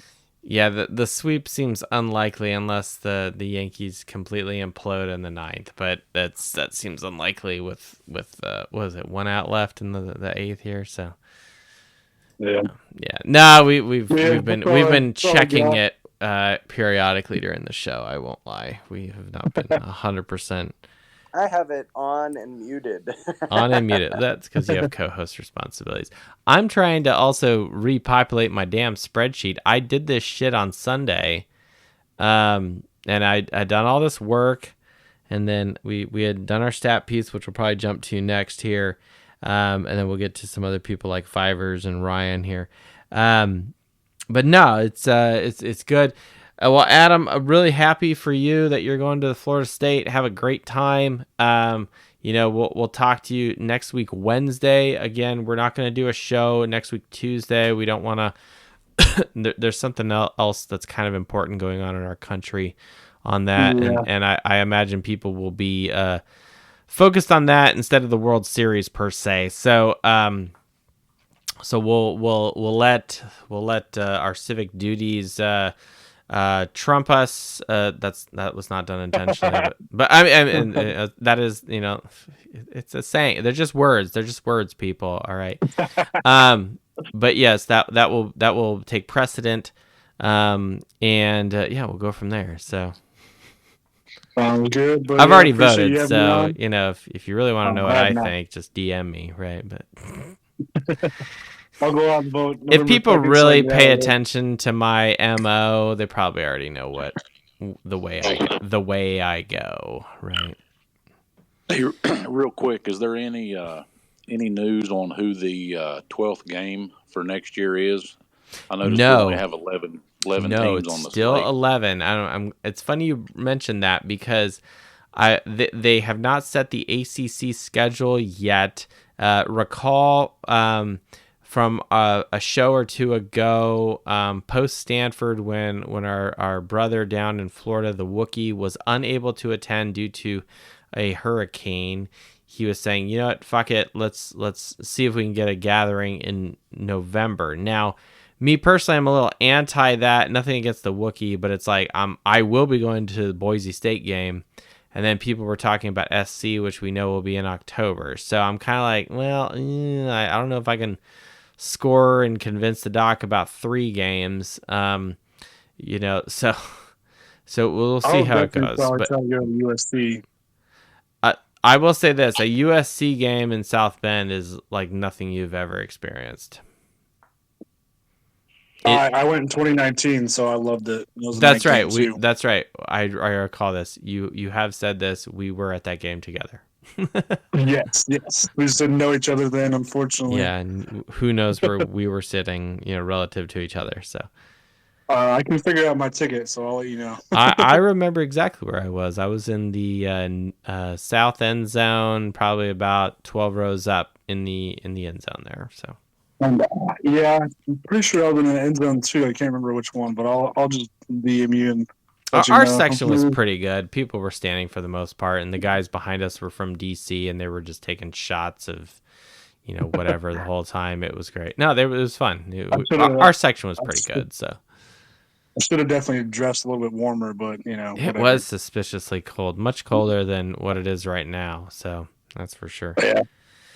All right, Adam, thanks so much. Let's jump over to the stat piece here. Lynch Mob has actually been waiting, so let's get Lynch Mob on. Lynch Mob, what's up? You got any wisdom to drop on us, or should we go to stat piece? I have 0 wisdom. Just go ahead and turn your TV off. Do not watch the rest of the World Series. Do you not watch the World Series? It's bad. It's batting practice right now. It's batting practice? Yeah. Oh, fuck. It's 11-4. Man, what happened? Honeywell is throwing cheeseburgers. Yeah, he is. All right, whatever. Just let him. Pull him. Good. Get his arm tired so we don't have to see him again, right? And make it interesting. We want to win this thing back in LA. I don't know. What are they saying? I don't know. Whatever. Yankees are fighting for their lives right now. Okay. Yeah. So turned into hot garbage. It's funny. I was watching the game earlier as I was cleaning up the kitchen, before putting the baby to bed. And I mean, I have a bias, right? I'm a Dodgers fan, and I'm looking at the stadium and it's Yankee Stadium, right? So no disrespect to the history that is, But I will say this: Yankee Stadium had a fuck ton of ads and billboards and ribbon boards and all this other bullshit, and I'm like, it seems kind of nonsense. Like you don't need to do that, Yankees. You're the Yankees. Why do you have all this ad bullshit all in the outfield here and along the bleachers and whatever? Yeah, and on their helmets and their jerseys. Yeah, they have shit on their helmet, and I'm like, what is this, the WNBA? Like where you have to have ads and shit all over your stuff? I'm dead serious. I'm dead serious when I said that. I'm like, what the fuck are you doing? Like they got, is it NASCAR? You got, the first base logo and you got the second base logo. They've got some colored chalk out there around the dirt. I don't know, probably not, but and then I compare it over to Dodger Stadium where it's very clean, very pristine. I mean, it's an older place, right? But it also has seats a fuck ton of people. The thing's actually symmetrical, so it doesn't have this weird oblong shape, which is annoying. And okay, you got the big billboards and the big ads in the end zones, or the end zone in the outfields, right? And that's it, right? It's like, okay, there's Modelo over there and whatever in left field. You know what I'm saying? Like Dodger Stadium seems way more clean and quite frankly way more historic than Yankee Stadium. So those are the rocks I'm throwing at the Yankees today. So all right. Absolutely. Yankee Stadium sucks. That's what I just said. And Notre Dame has to play there. So that's bullshit. Which we will have a rant for that game, leading up to that game, about why playing another game in Yankee Stadium is dumb. Now, I will say this. With it being the Shamrocks series and the 100 year of the Four Horsemen, Notre Dame tradition, with our shielder on it, whatever. Fine. Okay. But I'll tell you what, if it wasn't the 100 years of the Four Horsemen, I'd probably be a little more lubricated in my opinion. All right. Well, Well, and it's not even old Yankee Stadium; it's new Yankee Stadium. It's new Yankee Stadium. Yeah, it's not the Polo Grounds. Is it even natural grass? We don't even know, right? Probably not. Okay, let's go to the stat piece, and then William, Fivers, and Ryan I think are going to close this out. We'll give them a few minutes here. Let's do some stats here on the Navy turnovers versus Notre Dame's. Spoiler alert, Notre Dame didn't have any turnovers. All right, we're going to shut this game cast off here because that's just distracting. Notre Dame had multiple points off of Navy's turnovers, and I wanted to dig deeper into this. Navy 6 turnovers on their second, between their 4th and 5th possession, their 8th or 9th, and between their 9th and 10th possession had turnovers. 5 fumbles, 1 interception. Most of these, all but one, were all in Navy territory. The only one that was in Notre Dame territory was our interception that Leonard Moore got, right? That happened on the Notre Dame 17-yard line. But everything else all happened in Navy territory. And the one that really was a stab in the heart per se was basically at Navy's goal line where they fumbled and Jalen Sneed hopped on it and gobbled up 6 points for our side. So good job, Jalen Sneed. Now, what I find interesting when I go through all this, and I won't break this down chapter and verse here. We had 6 turnovers. How many guys of Notre Dame recovered said turnovers? 6. Yes, that is correct. 6 different people for Notre Dame got the turnovers. Schuler, gonna be a tongue tied after having some whiskey. Tuli Halamaka, sorry, he's from LA. The guy from LA. You nailed it. Yeah, that's right. And his aunt just moved into my complex. That's right. You were saying that. Did you like slip her some? Hey, what's up? Go Irish, or I don't know. No, I've got my Dodger and Charger and Notre Dame stuff in my office, and she saw my nephew plays there. Well, that's cool. That is cool. Maybe you can put in a good word. Maybe a future interview is in the works there. So yes, Jack Kaiser, Jalen Sneed, Leonard Moore, and Rod Hurd. Now, what's cool about that is the points off of turnovers. 27 points off of all those turnovers. Only 2 of them did not result in points for Notre Dame. The second turnover by Navy, the fumble, we missed our field goal, and then the Leonard Moore interception resulted in a Notre Dame punt. Now, 2 of these 6 turnovers were from punting. The punt returns specifically by Navy. So Notre Dame, during the game, had 2 punts total. So Mac's not on, so he's going to talk shit about our punter. The punts were 41 and 49 yards respectively. However, the punts, quote unquote, did not suck because on both of our punts, Navy fumbled on them and Notre Dame recovered. Furthermore, Notre Dame scored touchdowns on both of them. So take that, Mac. So I find that really interesting of breaking down how these turnovers happen and what was the result of Notre Dame. And that's huge, right? Navy literally. So what something I keep track of is our scoring drives, right? And unfortunately Excel crashed on me, and we had a power outage, and so I lost. Apparently, I didn't save well or something. But the Navy, the carelessness of the football by Navy, Notre Dame clearly capitalized upon, and they handed us 27 points, quite frankly. Now, does that mean that like you can just do the math and swap 27 points from them to us and vice versa? No, not necessarily, because there's a lot of other things going on about the success of Navy versus Notre Dame and down in distance and some of these other things. But what is encouraging is how Notre Dame only punted twice in this game. Both of those punts resulted in us gathering the football once again, which is good.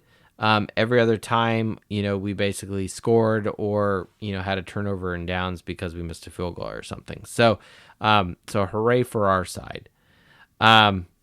And what's also cool about that is though Navy, specifically is a ball control type of team, with time of possession. But I did find this interesting, but because of our turnovers, Navy's turnovers and us capitalizing on them, that enabled Notre Dame to win the time of possession, again, giving us a greater advantage, in addition to our 51-14 victory, 30 minutes, 29 seconds versus 29 minutes, 31 seconds for Navy. So hooray for Notre Dame. The ability to capitalize on turnovers is huge. 27 total points off of the Navy turnovers. Hooray. And 6 different people for Notre Dame taking over. It's good.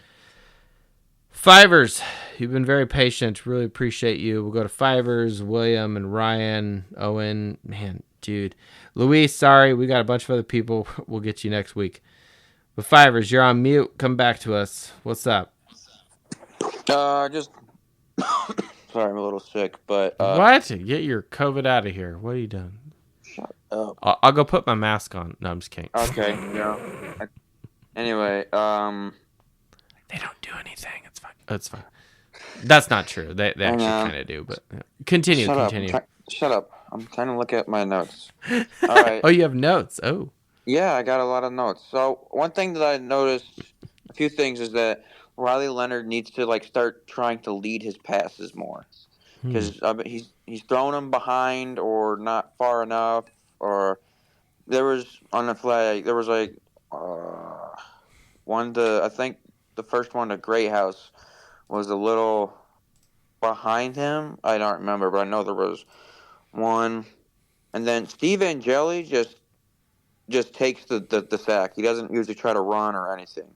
Okay. Like, I just seen him. He doesn't, either he knows there's been a penalty or he's just the hell with it. He's like a captain. He's going down with the ship. Yeah. A lot. Did you see that crazy stat that Notre Dame scored more touchdowns than the Jets and the Giants did? I did see that. That was fun to see. Yes. I was like, those are some sorry franchises. Just a lot of we kind of made them eat shit in the turnover game. There was also Twitter was in a revolt because everyone was like, people upset. Especially this one guy. It was like Joel Klatt or something like that, and he was and everyone say, "Oh, Navy's gonna beat Notre Dame," and then we just fucking massacre Navy, and now everyone is. I thought that was just Pat McAfee. No, and now everyone is just like, well, why is Notre Dame so hyped? They just beat a service academy, and I'm like, you were just hyping them up Saturday before the game. Yeah, you guys okay, sure. So that's a little funny. Well, it's the typical damned if you do, damned if you don't, because it's like, yeah. Oh well, if you win. It's like, well, it was just Navy, and their strength of schedule was bad, and so it's like, of course you should win. So this doesn't really mean anything. But if you lose, they're gonna be like, ha ha ha ha ha, you lost to a service academy. Like there's no, and this is not like my reasoning for why we shouldn't play Navy every year. Like I should mention this because I didn't mention this in the last show. First of all, let me say this: I have zero problems with Notre Dame playing Navy every year. I really don't. I really don't care. It should be a guaranteed win for Notre Dame. It's with the tradition, which I love. I had a post game on X, and it was I just took a picture of Navy singing their alma mater, and you could see Notre Dame players or whatever behind them, something like that. And I basically was like, this is why we play Navy, and that's the post, right? And it like totally blew up. Yeah, I saw that. Okay, it didn't blow up as much as the one that Mike Sloan helped me with of Marcus Freeman hurdling, high stepping. I think it was, I don't know if it wasn't Price. It might have been it was from a few years ago. But it was someone hurdling a Virginia player, I believe. It might have been Estime. No, that was a Diggs hood slide. Oh, it was Logan Diggs. That's right. Thank you. That's right. That was like 3 years ago. That's right. Yeah, it was right at, it was Brian Kelly's last year. And so that's right. It was the Logan Diggs hood slide. That's right. And we had Mike Sloan had taken, I asked him, "Hey, can you somehow put Marcus Freeman's face on Logan Diggs and put Brian Kelly's face on the Virginia player, like a sad Brian Kelly face?" And that was probably the most tweets I ever got was Marcus Freeman hurdling Brian Kelly. Like it was epic. But anyway, I got so many pictures of Brian Kelly this weekend from his loss at Texas. There was one of my favorites. There was like the hot mic. Yeah, there was one where it was like the anger scale of Brian Kelly, and it was like just different levels of anger. Mm-hmm. And it was. I saw that. Yeah. It's just. I mean, LSU fans are not too happy. They're being bitchy, but at the end of the day, they refuse to accept the fact that, hey, we tried to tell you about Big Game Brian. Right. Hold the meaning to purple face Kelly. Yeah, it's pretty obnoxious, when it's like I'm not surprised that this happened, like I don't mean anything personal against any LSU people, but I will also be like, you guys are really high on this guy, and I'm not really sure why. You don't listen to this show where I was like, no, fuck this guy. We need to get him out of here. And I had my reasons. Now, towards the end of his time at Notre Dame, it was actually his best couple of years, and maybe that's all LSU was looking at. But it's like, still, we have no hardware in the trophy case here. No signature wins or whatever that really would blow my skirt up per se. So it's like there's no substance to that. And I saw something today briefly, and I can't quote and do this proper justice. So just go with this here. That in the time that Kelly has been at LSU versus the time that Freeman's had the program at Notre Dame, in that same amount of 2.5, 3 years here, Freeman has defeated more ranked teams at Notre Dame than Kelly has at LSU. Yeah. Okay.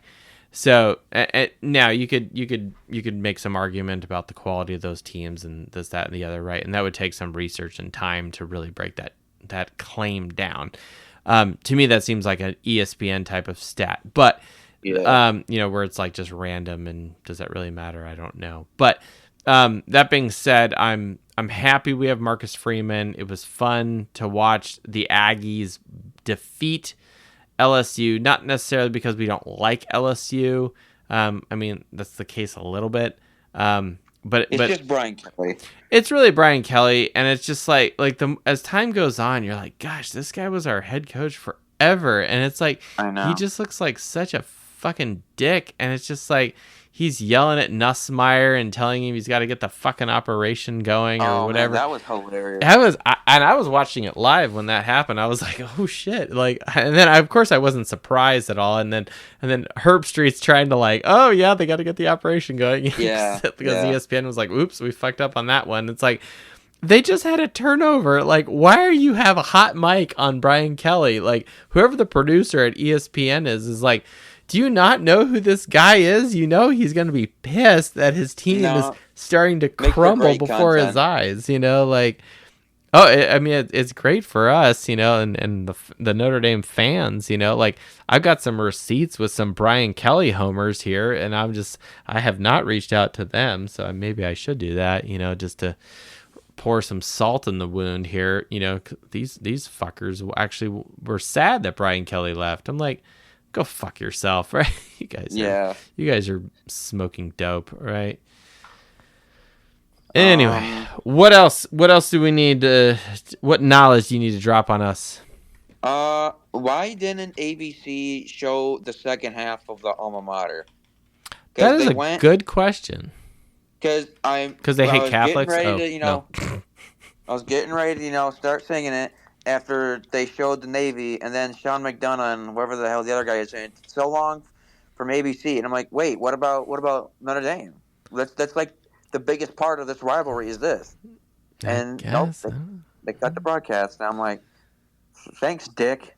Yeah, I don't know. I mean, we could play the alma mater now, and you could sing it. Like, should we do that? Let you sing? Just me singing it, I'm okay. Are you sure? Like, don't be shy. You know, I'll sing it with you. We'll sing it with you. You know, that's fine. I don't want to put you on the spot. Although, no, that was kind of interesting. You know, and I'm not surprised per se from that. Not necessarily like I make the joke about the Catholic prejudice or whatever, even though it is a real thing. But that being said, it's like, you know, they're there to just play sports and, you know, whatever. Like if the game clock time had moved so quickly that they had all this extra airtime that they were not ready to switch over to the next, you know, game or the next broadcast or whatever. And I have no idea, and I'm not trying to like give ABC a pass here per se, but if it was approaching that 3:30 hour or whatever, and you know, they had the next crew ready to go, and you know, they're just ready, the teams are already on the field, they're done the coin toss, you know, like, then I'm kind of with you, like ABC, like, all right, let's move on to the next game or whatever. Now, so this, that, or the other, and obviously, you know, Navy was the home team, so they let Navy do their thing. I don't know the quote rules about, do we do the losing team first and then the winning team is second, you know, with Navy and Notre Dame? Like, I don't know how that, you know, I'm not invited to those meetings, so I don't really know how those things are supposed to roll. I think it's just the home team goes first. Yeah, and that seems to make sense. I don't know. At the end of the day, you know, we beat the shit out of them 51-14, and then we still come back to, okay, these are our Navy brothers in arms, and we have a linked history, you know, that we're proud to play this game against Navy, and I have no problem with it. Now, can't even shit talk either, because you know, I mean, like, if it was like why would you? You know, like exactly. My thing with the academies is this: like, we should only play one every year, and we should put them on a rotation. You know, Navy, Air Force, and Army. I think that we've played Navy every year for so many years that it's cool, and I don't have a problem with that. But in the current era, you know, I think it's okay for Notre Dame to evolve. Just like if now that, you know, Notre Dame is independent and Stanford is part of the ACC, put Stanford on the rotation with the other ACC schools. You know, we talked about this on the last episode. We did, and put Navy on a rotation with the other, like put them on the rotation with the other academies. You know, play Air Force, Army, then Navy, and so on and so forth. Like every you know, and then you play them every 3 years. You know, and then to me, then it doesn't get stale, right? It becomes a little more interesting, right? We're playing in Colorado Springs, you know, every 6 years or something. You know, just stuff like that, you know, I think makes it interesting, You could play, Army, in, Georgia. You could play Army in Germany. There's a lot of things I think we could do to still keep playing the service academies interesting. That it doesn't have to be, this kind of like, oh, we have to play Navy again, and then we're, people are wailing and gnashing their teeth. I don't think it has to be that. I think if you put them on a rotation, I think it's like, hey, we got Navy this year. All right. I think that would change things. That's one man's opinion. Like this year we're playing 2 service academies. I think it's beneficial and fortunate that they're both doing really well per se today with their record. So hooray for us. That's some good crystal balling there by Notre Dame's athletic, scheduling people. But I think that's outside the norm. Let's go back to, what was it, 2006? So I think we played all 3 academies. Like that's ludicrous. You should never do that. So didn't we still have like a losing season that year too? No, 2006 was pretty good, but we did get pistol whipped in the bowl game. So yeah. All right, what else? What else do we need before we get over to Ryan here? I said, like besides, we had some issues with field goals with the backup kickers and whatnot. But other than that, we missed a PAT. Yeah. You got to have some mercy to Navy, am I right? But, I think besides that, it was a really stellar game. This was, I think our greatest game we played this year. Interesting. Okay. I mean, we didn't really have – besides, we had some penalties too, but our defense still went out there and stopped them. We really didn't give up a whole lot. Better than Purdue? Up more than what we needed to give up.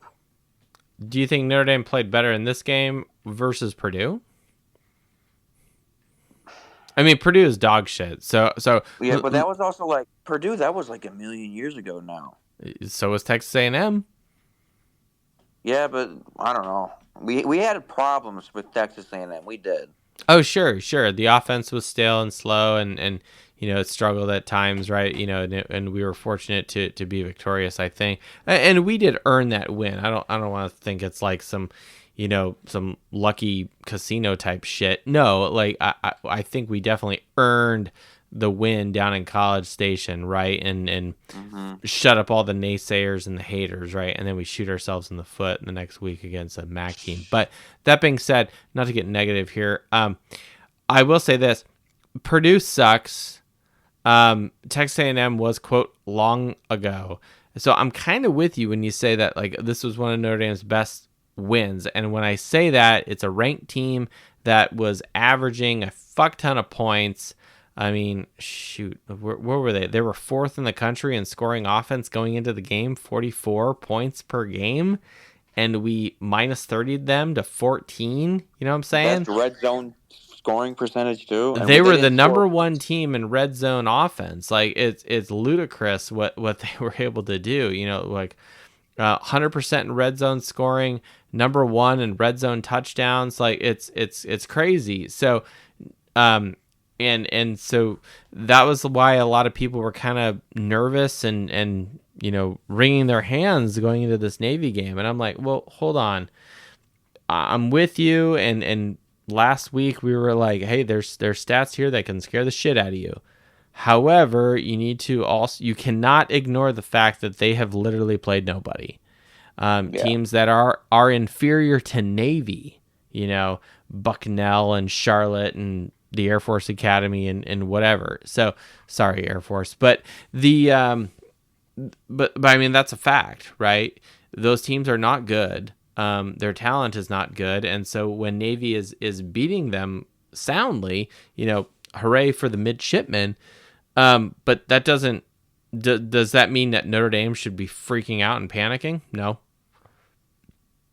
We have superior talent. We have superior athletes. And we have a better strength of schedule. Better coaches. We have better coaching. And so, there should be no contest, which is, and America saw that. And shame on anyone who predicted that Navy was going to win. Those people are just I made a funny video incorrect. clowning on someone. Good. So clown the hell. Yes. Good. Rub their nose in it. Anything else? Otherwise, we're going to jump to Ryan. I just wish that for the Florida State game, which I am going to, all right, that DJU was playing because two when losses we played, in our stadium. Yeah, I was gonna say when we played him in when he was at Clemson in 2020. Yeah, 2020. That was a good game. I remember I didn't sleep that night. That was one of the best feelings, and especially considering the time, like COVID and shit, right? And we're playing the number one team, and Ian Book, and just like the Jeremiah Owusu-Koramoah like strip fumble return for a touchdown, like Kyron Williams like second touch of the game goes the distance, like fuck man, like. There needs to be montage on montage with that game. Now, unfortunately, it didn't pan out later in the season when they had their real quarterback there. But we won't take away from Notre Dame the joy that we got from that game. And what I will say, and then I'll throw it back to you, is that night I was feeling so great when we won that is the first time I ever did a post-game show, was that post Clemson game. Now we weren't in live format. We were just doing the podcast recorded version. I don't even think X had the Spaces format at that point. So go back to the archives from season 1. It's the Clemson post game show. It's real short. It's like 10, 15 minutes max. It's really fun. Go check it out if you got some time this week. It's real short and quick. It's just me singing the fight song basically and breaking down some of the stuff, and there's some fun Notre Dame music going on in the background the whole time. So It was tight. Yeah, my voice is completely shot, and I sound a little lubricated. I will say that. Yeah. I mean, that was like I wasn't alive in '88 to see the Miami game, but so that was kind of like my version. Because I'm still a growing boy. You're waiting. You're priming the tank here, right? You're warming up for the next era, like the rest of us old people I've here. seen the Miami game like the full 3 hours, like 3 times, I think. Catholics versus convicts. Yep. Yeah. I've seen that one. I remember, like, usually whenever I go on a plane ride, I'll just put that on and watch it, and then it's usually done by the time we land. So. Yeah, that one is definitely saved in my phone, in my YouTube, whatever. All right, Fivers, we're going to jump over to Ryan. Thank you so much for joining the Fighting Irish Faithful show. Yep, I'll see you. All right. Thank you so much. At Fivers OMG. Oh, my goodness. Ryan, appreciate you, man. What's up? Welcome back to the show.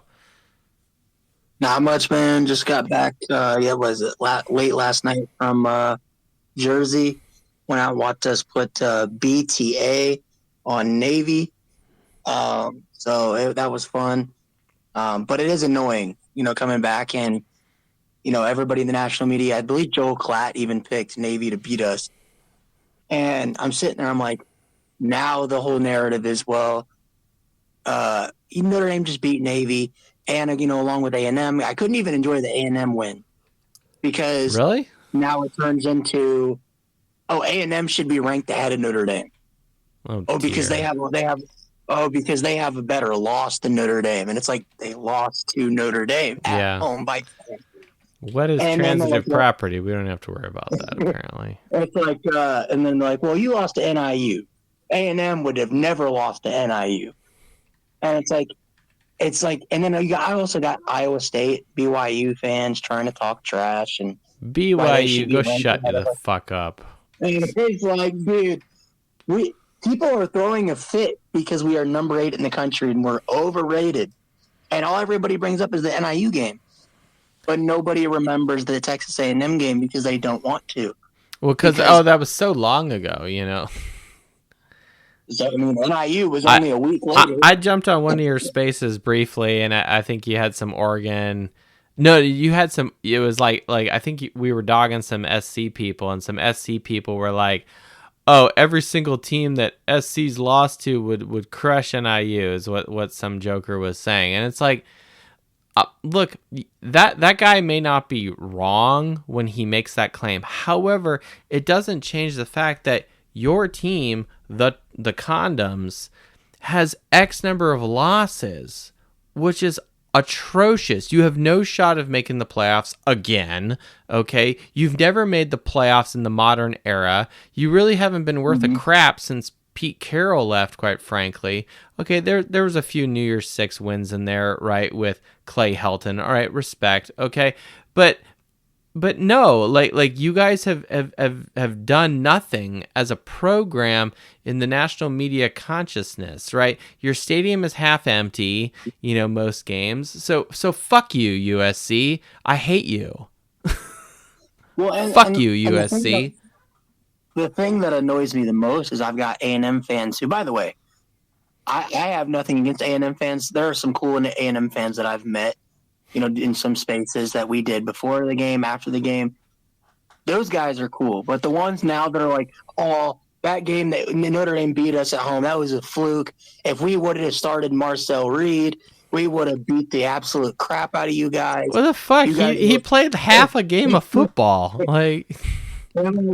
I'm like, dude, you realize Notre Dame is better than they were week one. We beat you guys. That's true. At your place that night, and all we did was run the ball down your throat. Mm-hmm. That's literally what we did. We didn't have any semblance of a passing game, and we beat you at home by 10. Yeah, we have a passing game. Well, and I actually would argue our defense is better now than it was in that Texas A&M game, and that was the real story. Now, what's really funny about that game is, oh man, I got all sorts of stuff here. Man, I got colors and arrows. This is like Charlie, what's his face in It's Always Sunny at Philadelphia with the red ribbon and Pepe Silvia here. No, not quite, but the hopefully people get the reference. But the Notre Dame was 42% on their scoring drives. In that they scored on 5 of their 12. Granted, there's a handful of field goals, right? From thank you, Miss Jeter. But I mean, like Texas A&M was only successful on 3 of 12, 25%. That's not good. Okay. We had 1 sack, they had 0. We had 0 turnovers, they had 2. We had a better completion percentage, quite frankly, than they did. Are you out of your fucking mind? We had a better completion percentage with Riley Leonard in week 1 than Texas A&M had, right? So, give me a break, And we didn't even run the ball as much as we're running now. We only ran the ball 53%. So I'm with you. If people are making some claim that Texas A&M would beat us today, maybe, but you're thinking of Notre Dame in the past, not Notre Dame present. And that's one of the things I hate that we do, and we all do it as football fans, sports fans, hypotheticals. But when a game has already been played, there is no hypothetical. Yeah, it's in the books. It's over. It's in Notre the Dame books. was a better team. Yeah. You had your chance. You had your opportunity. You lost. Okay, deal with it. Right. Just like we had our opportunity against NIU, we lost. Right. I'm not gonna deny that happened. And I've been on your space, and you're not denying that we lost that game and we played like shit. We're not using that as an excuse. That is reality. That is what happened. And I think part of it, to be honest with you, is that a lot of the media is ran by the SEC. The SEC makes money. It's considered the best conference in football. And I think the conversation around having A&M ahead of Notre Dame is a lot of it being, well, we can't have Notre Dame beating the best team in the SEC as of today in the standings. And that's a bad look because we know the SEC hates Notre Dame. They all hate us. And I think it irks them that we have a win over the number one team in their conference. It really bothers them. What's funny about that is, like, if you look historically, I mean, Notre Dame doesn't play the SEC that much, you know, except for some bowl games. And, you know, there was that one time, I think it was against that Maroon team. But anyway, Notre Dame doesn't have a winning record in general over the last, like, 15 years of the SEC. Like, I don't even want to do that research, right? You know, because it'll be depressing. It's not going to be good. So if the SEC, quote unquote, feels threatened, and I'm using mad air quotes there, by Notre Dame because we have a win over Texas A&M in week 1, like, you guys need to fucking grow up. Okay, you think you have an inferiority complex? Why? Because Michigan beat Alabama in the playoffs, right? You know, like, whatever. Okay, like, I don't know. Like, look, Georgia is going to continue to do the Georgia thing. Alabama is done and out. They have 2 losses. They'd be lucky if they made the playoffs. You know, LSU's got Brian Kelly steering the ship, so they're worse than the Titanic. They've already hit the iceberg. Like who else is there? You know, in the SEC, you know, like maybe Tennessee. You know, I think they could still make a splash. You know, they've got to you know, win out and stuff like that, right? Yeah, and we're not here to, you know, prop up the SEC. If any conference as a whole is, and we said this earlier in the show, is gonna make a splash and really, you know, wow, whiz bang, it's the Big Ten this year. You've got Penn State, Oregon, and IU all undefeated right now. None of them are playing each other, by the way, so they can't cannibalize each other. So in theory, technically, you could have all of them win out, which would be great because that would mean Ohio State would have 3 losses. But that being to all 3 of them. But that being said, it's like that's the conference that's on the uptick right now, you know, and the IU's the real wild card. You know, everyone's kind of like riding that wave. I mean, even fucking ESPN and College Game Day was like, what are we doing here? And I was watching the couple weeks ago, 2 weeks ago, yeah, when IU was hosting Nebraska, and that was the big noon kickoff with Fox, and even Gus Johnson is like, where are we? I've been doing this for like 15 years. I've never been in Indiana. This is great, you know. And he was really positive about it, and I loved it. And even the doc and I, she's got her grad degree from IU, and we're like, fuck, look at this. This is awesome. This is awesome. You know, IU took a big gamble, got a coach from a small program, but an older guy, has been around the block for a few minutes, but never been in the big leagues per se, you could argue, but had a good record, sound fundamentally football. They're putting up points. You know, we don't need to. This is not the IU show. I'd rather talk about Boise, honestly. But the point is, the Big Ten is the conference that's gonna whiz bang people. And quite frankly, with respect to, and this is how I'm gonna bring it back to Notre Dame, it's the only group of teams, I believe, that has a potential to rob Notre Dame of hosting a game in South Bend for the playoffs. If Notre Dame wins out, and if these Big Ten teams win out as well, and you've got like a one or, you know, no loss IU Penn State kind of situation coupled with Oregon, you know, in the mix there, yeah, that would fuck with Notre Dame and their ability to be in that 5 through 8 space, right? Because it's like, well, now you got these other teams that are undefeated or with 1 loss, and now you have to compare and contrast, and it's like, well, shit, IU's putting up a fuck ton of points, you know, and that's impressive, you know. So yeah. You know, it's kind of down bad because I didn't know Indiana fans, like football fans. I knew basketball fans. Nah, they're just not. Okay, the guy, not faithful, man. I had Indiana fans in my mentions trying to talk crap, and they're like, Indiana, we could never even imagine losing to NIU, and I'm like, dude, please. You guys never had a 10-win season either. Did you guys even have a football team? But no, like. And so a few more things, and then I'll let you guys get out of here. But one thing that I really I like today. I made my post, and I don't know if you saw it, but I was kind of like, if you think that Iowa State, BYU, and A&M should be ranked ahead of Notre Dame, you're either a Notre Dame hater, you don't know college football, you didn't watch the game week one between Notre Dame and A&M, or maybe, and there's nothing wrong with this, maybe you're a little bit mentally challenged. But, and then I had, Danny Cannell, because my tweet blew up. Danny Cannell comments on it and goes, so I guess we're all supposed to forget NIU happened. And he's like, I can almost guarantee you that anybody else in the top 25 wouldn't lose to NIU. And I'm sitting there, I'm like, and I remember vividly him saying that A&M would beat us. So I'm kind of sitting there and I'm like, okay, clearly you're supposed to be a college football analyst.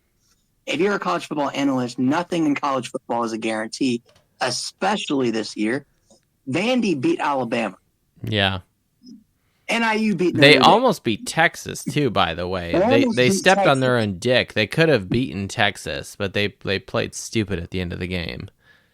Oregon almost lost to Idaho, which is an FCS team, and Boise State.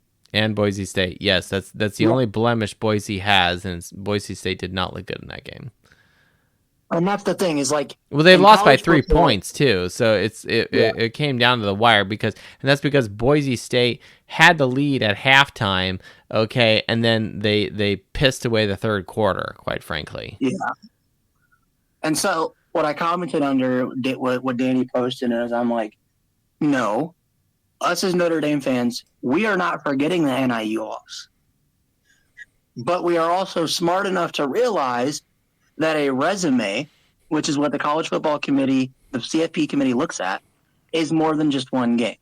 Yeah. And this is where I kind of go to. I like Greg. I don't know how you feel about Greg McElroy, but I think he's he's more fair than a lot of other talking heads when it comes to talking about Notre Dame. Honestly, a lot of these names I've heard, but I can't like put face with name, or nor do they have are they making me flinch in my seat? Not that that's what you're trying to do, but I'm just like, yeah, I'm aware of them, but I'm kind of like,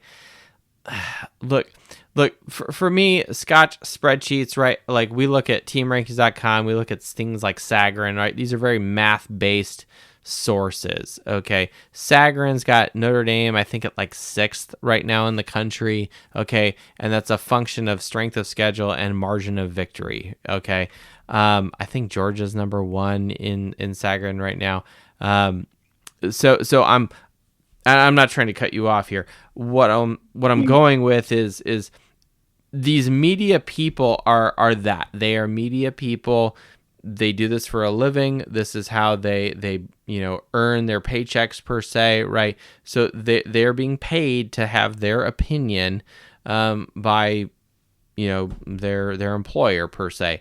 Now I have mine, which is based in math, but I also have another different day job that is not this. I do this for fun, but I don't know how many of these other people, write articles and shit like that. And, I write technical reports for my employer based off of whatever the fuck we're doing. So, that being said, I'm very math based, and I think the committee will agree with something like Sagarin, where Sagarin, I think, has more value and weight the longer the season goes on, and it weighs the more recent games more heavily than the previous games, which is good, because that's like the trend of how the team is doing now today, right? It takes attrition. It takes attrition into account. Absolutely. Well, like go back to like the NCAA basketball tournament, or you've even seen this in the NFL, right? Like remember, I forget what year it was. It was like 2011, 2012. Whatever. No, I'm thinking NFL. When the New York Football Giants were they were a fucking wild card, and they had like a 500 record or something, and they ended up winning the fucking Super Bowl. They got hot at the end of the season, and so that's how they won. Okay. I think with this 12-team playoff and this committee or whatever, they're gonna look at the more recent games and how are teams trending, and like look at Alabama last year. Alabama was trending in the right direction at the end of the season, and that's why they made the playoffs, okay? Despite the fact that they jumped over an undefeated Florida State team. Now, what's funny in hindsight, at the time, we were all like, well, that's bullshit. But then in hindsight, they get pistol whipped, and then look at them this season. Ha, ha, ha. Sorry, Florida State, I don't like you. But I don't know. But no, like, and what McElroy kind of said during the show is he was like, I think a lot of people in my industry are getting too caught up with the NIU loss. And they're like, he said, I also think part of it is that people are used to, with the BCS era, even the 4-team playoff era, one loss, especially to a bad team like NIU, you're done. Season's over. Shouldn't be talking about it anymore. And he said, I think that's where people are. But he said what the issue is, people don't realize, especially with the 12-team playoff, the committee is going to look at Notre Dame's win against A&M.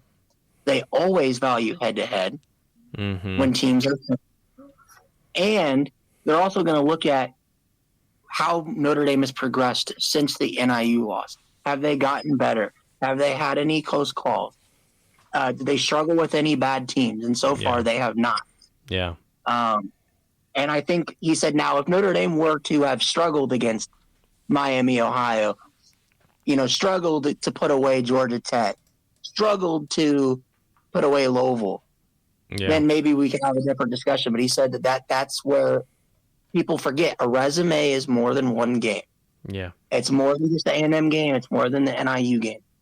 Notre Dame has looked impressive and has looked like a top 10 team since the NIU game. Yeah, I mean, Louisville was trending in the upward direction. They've kind of fallen off since losing to Notre Dame. Maybe their team lost the will to win per se, and Notre Dame took the wind out of their sails. That's the closest margin of victory Notre Dame's had all season is the victory over Louisville. Obviously, we have the loss, as you mentioned, but I mean, we beat Texas A&M by 10. After that, it's 18 points. That's the second closest margin of victory. 18 points over Georgia Tech, a 3-possession game. Are you fucking kidding me? That's the craziness that is this, and the fact that Notre Dame is blowing teams out, the fact that we've put up 49 and 51 points, over the last 2 of our last 3 games, we're averaging over those last 3 games 43 points. You go back one more game, we're still averaging 40.5 points, right? So, and that includes the Louisville victory. So, look, I'm with you. The Notre Dame is trending in the direction they need to trend. They're winning. They crushed Navy. They embarrassed them. The 6 turnovers is crazy by Navy. And that's fortunate for Notre Dame. But heck, I don't think the committee gets really into the weeds of, well, that's because Navy, stepped on their dick and they turned the ball over 6 times. No, they're going to look at the score and be like, wow, 51-14, and Navy was ranked at the time. They're going to pay attention to that. And, wow, Notre Dame put up 51 points. That's good, Yeah, no, I totally agree. And, the people that pick Navy to beat us and then randomly want to go, well, it's just Navy. Yeah. It's a service academy. They haven't played anybody. I mean, I had people in spaces that were like, Navy's going to beat you guys. They're going to put belt to ass on Notre Dame. And I'm like, okay. And then I go into the same space, the same people, and they're like, bro, you're bragging about beating a service academy? I'm like, yeah, the same service academy you said would beat us. Yeah, that you thought, okay, fine, fair. I mean, like fucking Pitt is undefeated. That's what's really weird. It's a weirdo world right now. Now I gotta ask you this, because I tend to see you, what I'm trying to think of like a fencing metaphor here, dueling swords here with Ohio State fans. Penn State, Ohio State. The game is in Happy Valley at Beaver Stadium. think Penn State's gonna do it? Because I do.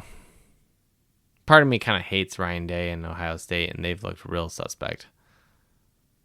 I'll be honest. I don't think the Big Ten is really all that good. Okay. I think Oregon. After they beat Ohio State, I was kind of like, maybe Oregon is like the clear cut number one team. Yeah. And then they are the number one team in the AP, right? Yeah, but then you see Ohio State. They should have lost to Nebraska. Nebraska's incompetence is the reason that Ohio State won that game. Yeah.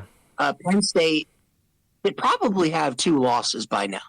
They escaped against USC because USC doesn't have a field goal kicker.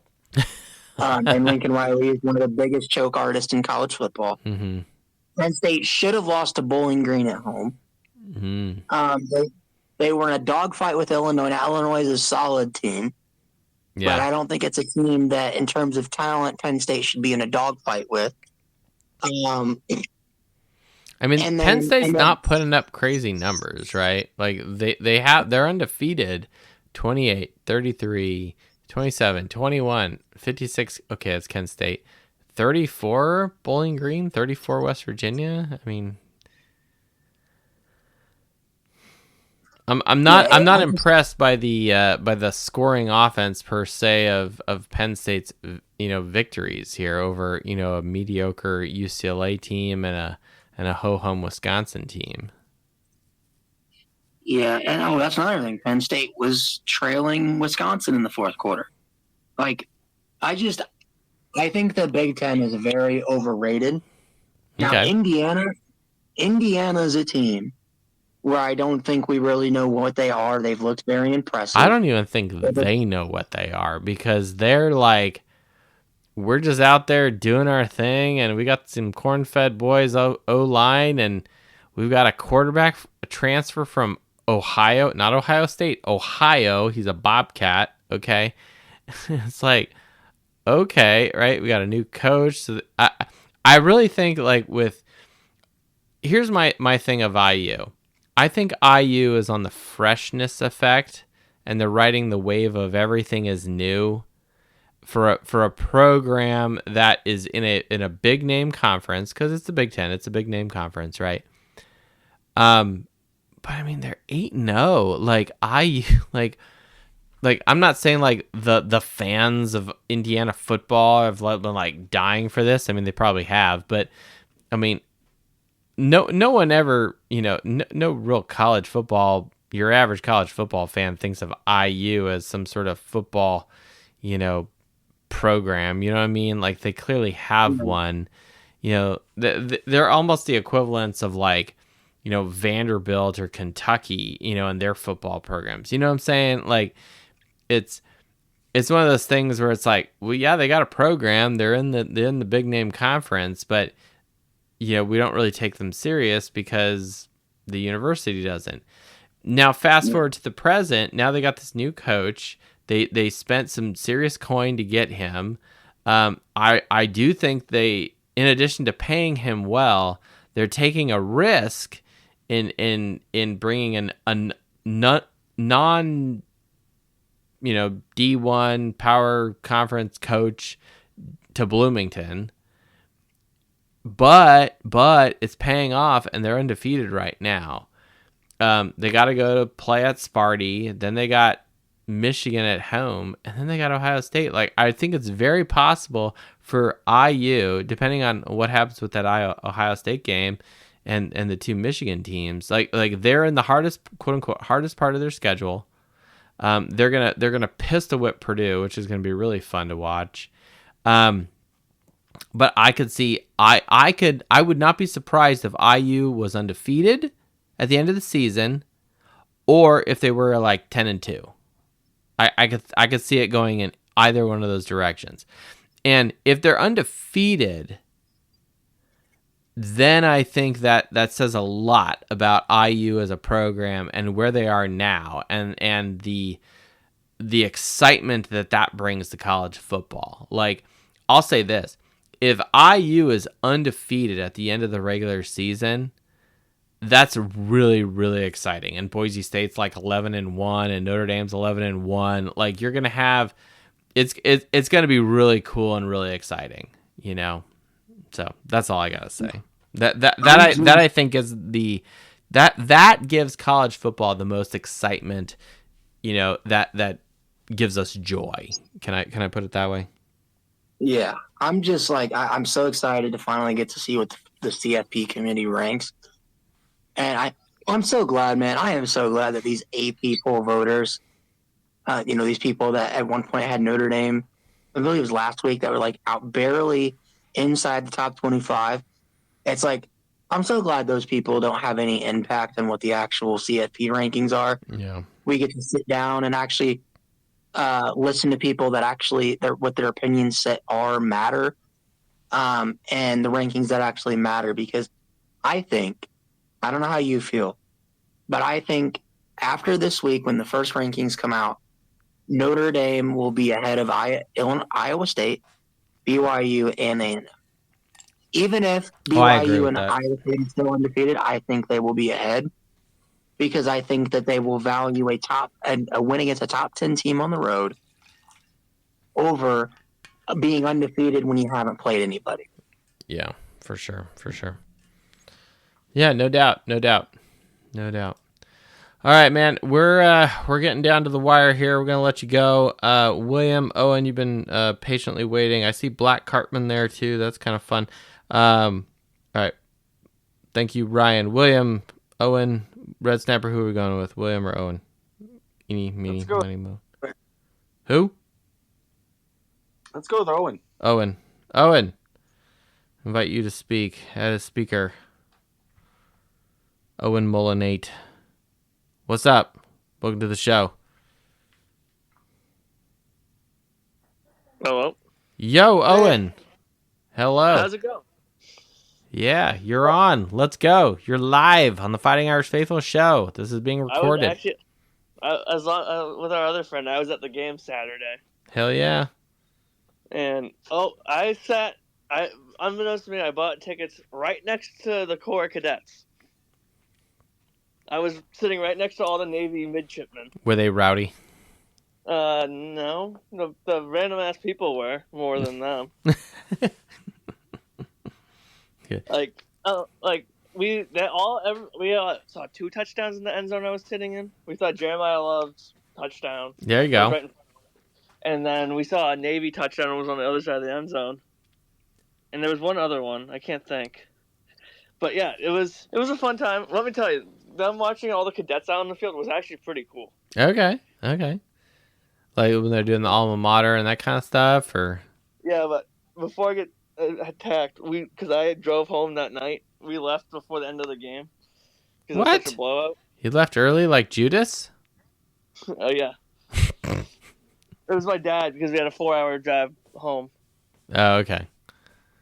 Because I'm from not New Jersey. Okay. It was a fun experience. I wish there was a little more fanfare outside the stadium, because I showed up early, and I was like, this sucks. I mean, it's the Meadowlands, right? It's a swamp, right? Yeah.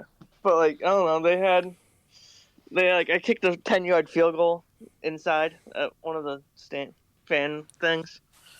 That was fun, I guess. Nice, but, yeah, nice. It was a good game. I don't know. I'll probably not go to a Shamrock Series game. I'll probably go to some away game next time. Because I don't know, just to see the atmosphere. Yeah. No, we got the Shamrock Series coming up. You know, I got mixed feelings about that. Notre Dame clearly is victorious over Navy. Did you? So you were there in person. Was there any doubt in your mind, or on Navy's first possession, they're fumbling the football on their own 35-yard line? You're just like going berserker there, and then they fumble again on their second possession, right? Like, okay. At one point, I think it was after Navy's second touchdown. I was like, "Oh, we're in for one." And all the Navy people were kind of looking at me because my sister's actually in the Navy, but my dad had a bunch of Navy stuff on, and I had a Notre Dame jersey on there. Everybody was like, "Really?" Look at me. I'm like, "I don't know, man. I don't know." But no, it was the second half. It was fun watching, I guess, from a distance because everything else happened at the other end. Yeah. But no, I tried to high five someone Navy scored, I think, and I was like, "Oh, high five!" just to be a good sport. And then they like kind of looked at me and was like, gave me like the Wait, side eye. this was a Navy person? Yeah, I was like, "Good job." I was like, I don't know, but I guess they brought all the cadets they had, which was like 4,000, I think they said. Yeah, it's a lot. It's a lot. And then there was one of the cadets was sitting with their grandparents next to us, and I was like trying to talk to her, and he was like, "Oh yeah, we all got up at 5:30 to get on a bus to get here." Oh this morning. gosh. So I mean, I guess if they, Annapolis- I don't know when the bell rings, when they. Yeah, I guess Annapolis was 6 hours away, basically. Yeah, it's down there. My wife did. My wife's an optometrist, but she did a rotation in Maryland, and it was about an hour and change north of Annapolis, and the drive from where she was, it was a little over an hour to Annapolis, and then from there, from where she was to I think Philly was like an hour and change, and so on and so forth. So like if it took it by bus, if they took a bus, it's going to go a little slower. It'd probably be like 4 hours, 3 and change if you were really speeding on the turnpike there. But yeah, no, that makes sense. But no, the band was nice, I guess, because I know Notre Dame didn't bring their band. Yeah. But no. Do you think that this win over Navy helps Notre Dame, or is this one of those things where they're going to be like, "Oh, it was a service academy," they're going to kind of blow it off? I don't know. A little bit of both, but I have a friend that's a Texas fan, and he was texting me, he goes, "Why the hell are they playing in New Jersey?" I go, "I don't know. Why are you asking me?" And then I texted him, I think we went up 21. You should have asked, "Why the hell are you almost losing to Vandy?" is what you should have said. We went up 2 touchdowns, so I was like, "Time to put the back up," jokingly. Mm-hmm. And then they scored. I think it was Horvath had a long run. He's like, "Maybe you should put your stars back in and teach them how to tackle." And I was like, "Shut up." But no, it was a fun time because I was in between going to the Army one and this one since they're both on the East Coast. Yes. But the cheapest ticket at Yankee Stadium was the seat I sat in the end zone at MetLife, so I was like, this makes a better viewing experience. It's less cold. Yes. Less cold. So I'm not freezing my ass off up in the nosebleeds at Yankee Stadium. Yes, and also, absolutely. Screw the Yankees, go Red Sox. Now I have a question. How much is popcorn in the Meadowlands? Because I'm sure it's like $19 over in Yankee Stadium. I don't know. I had like chicken tenders that were like $15 to $16. And I was like, but like I have to say, like, I don't know, coming from all the football stadiums I've been to, it feels like there's a lot of space in between the field and the stands, and I didn't feel like there was any. I was sitting like 34 rows up, and I was like, holy shit, I'm like right on top of the field. Well, that's good. I mean, they have held a few Super Bowls, 1 or 2 there, so it's okay. All right. Yeah, the only obstruction we had was the tunnel that was in front of us that Navy ran out of. Yeah, no, but everybody was pretty much really nice, I guess. I didn't really interact with a lot of Navy people. They didn't feel like they didn't really want to talk to me. I feel like they are not the trash talking, chatty people. No. There was one dude next to us, so I was like, "Let's get a stop!" I mean, they just kind of looked at. They were just dejected after a while. Yes, after a while, you're cheering. You recognize it. It really does mean nothing. So. No, but I feel like Notre Dame executed pretty well. And also, was there a penalty that they enforced 2 penalties? It was on a run play. Oh, you're getting down in the weeds of my memory here. I cannot recall. It was a chop block. They penalized Navy 20 yards on 2 chop blocks on a run play, and everybody was like, "What?" And I was like, "I've never seen that before." Yeah, because they called it 2 different numbers, and they said chop block at number 7, like 77 and 55 on the offense. Interesting. All right, Owen, we're over 2 hours in. This is getting late. I got a presentation at work tomorrow, so I think we're gonna cut it off here. William is sending his stuff to me. What you got here? Putting William in the chat. Why does X do it this way? I don't understand. Where are you at, William? I saw you post something in the chat. You there? William, come back to us. Nope. All right. Owen, really appreciate you. Glad you had a good opportunity in the Meadowlands there, cheering on the Irish. And the Navy fan base was polite and respectful. Back to you. William has dropped off. I think we're gonna cut it there, Red Snapper. Really appreciate everybody tonight. A little longer than what I wanted to do. You know, a lot of people with Fivers. What the hell, man? I already got you on, man. Hurry up. No, I gotta ask a question. Hurry up. So I see everyone talking about baseball right now. I don't watch baseball, so who should I start cheering for? The Dodgers. The Dodgers. You're talking to two Dodgers fans. Would Coach agree with this? I mean, wait. I Coach mean, if you're decided not to show up just because they're down 3-1, and they were down 3-0. I'm actually surprised that Pauk and Coach Barsegian didn't jump on to talk snap about whatever, but I think they understand that they're in a huge hole. Block me for just throwing the LA towel up there. Yeah, I don't know. It's funny as I after I think the Dodgers won game 1 with the Grand Slam, right? I found a clip of it on X, and I was like, hey, 5-0, and I tagged him, and he was an unhappy camper with me tagging him, and so there were some names called, and I was like, whoa, okay, that was not meant to be personal against you personally. I'm just happy for my team that we won.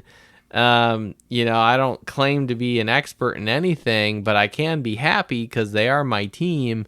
You know, so, and I do know a little history of the Dodgers, you know, so don't pretend that I'm, an ignoramus about them. I may not know their roster and their batting averages per se, and the entire bullpen of the pitching squad. Okay, I know I don't know that, but Paul's just upset that the bats for New well, York that's my haven't point. shown up, It's like and they you're just finally mad that your team is losing, okay, and that's fair. Like, I'm not gonna be an asshole to you, but it's like, don't turn this into something it doesn't need to. Now, that being said, we'll let the team decide, and right now it's 3-1 in the series, okay, and Yankees showed up today and took care of business finally, when it's desperation hours. Yeah, you did what you got to do. Maybe you hit too many runs today, right? And Dodgers win tomorrow. I don't know. So it is what it is, and go Dodgers. So that's my response to Fivers. Okay, look at your baseball history. Jackie Robinson was a Dodger. Dodger Stadium is the largest of all ballparks. It's actually the third oldest stadium. It's very old. It's behind, was it Wrigley and Fenway? Fenway, yeah, down in Boston. And it's huge. It's purposely built into the ravine. If you've never been to Dodger Stadium, the coolest thing about going to a Dodger game is after the end of the game and you leave the stadium, especially if you're sitting in the main, like if you're sitting in the outfield, it's different. But if you're sitting in the main, like along, first baseman line, third base line, whatever, and you leave and you go out to your car, exit out directly behind home plate. Yeah. And the skyline. The skyline of the city is like literally in your face. Like your eye level is with the downtown of LA with the lights and everything. It is super cool. And where downtown is relative to Cesar Chavez Ravine is right there. And it's like you're right on this hill. The stadium is built into the hill, which is really cool. It's a real iconic place. It's a beautiful ballpark. It's old. It's historic. Don't wear Giants gear and be an asshole, because then that's how you get stabbed, right? Like, I'm not gonna say that's okay, because it's not. But You know, that's like most places. Don't be an asshole. Period. But no, the it's a cool place to go to a ball game. You know, Do you have any pictures of that skyline? if I you, probably do somewhere. I'm sure, hit up Red Snapper or do some Google searching of Dodger Stadium, LA skyline, something. I'm sure there's something. It like the pictures won't do it justice though. I guarantee it. Like once you leave, like it's really cool. Like if you're on the freeway and you go into Dodger Stadium, it's like you're like, holy shit, there's a stadium up there, up this hill, and it's like boom, it's there, and then you're there, It's really unique. It's a really unique ballpark that no other place has, I guess San Francisco's near the water and some of this other stuff like that, but like no one's. What I like about, like, I'm very like mathematical, very symmetrical. I don't like how Fenway's got this giant wall, and like Dodger Stadium is very symmetrical. Like it's all the outfield is all basically the same dimensions, in left field versus right field. The stadium, you have the same relative experience if you're in left field versus right field. You know what I'm saying? Like it's not this weird like oblong shape. It just makes sense the way the diamond fits. And then you couple that with the history of a program with a franchise that has driven for excellence. So yeah. All right. Red Snapper, send me some pictures that you got. I'll look them online too. So, but maybe I have a new team to root for now. So. I mean, Red Snapper and I grew up in the LA area, so we clearly have a bias. Nothing against our friends down the freeway at Angel Stadium, but I mean, it's not the same, right? Like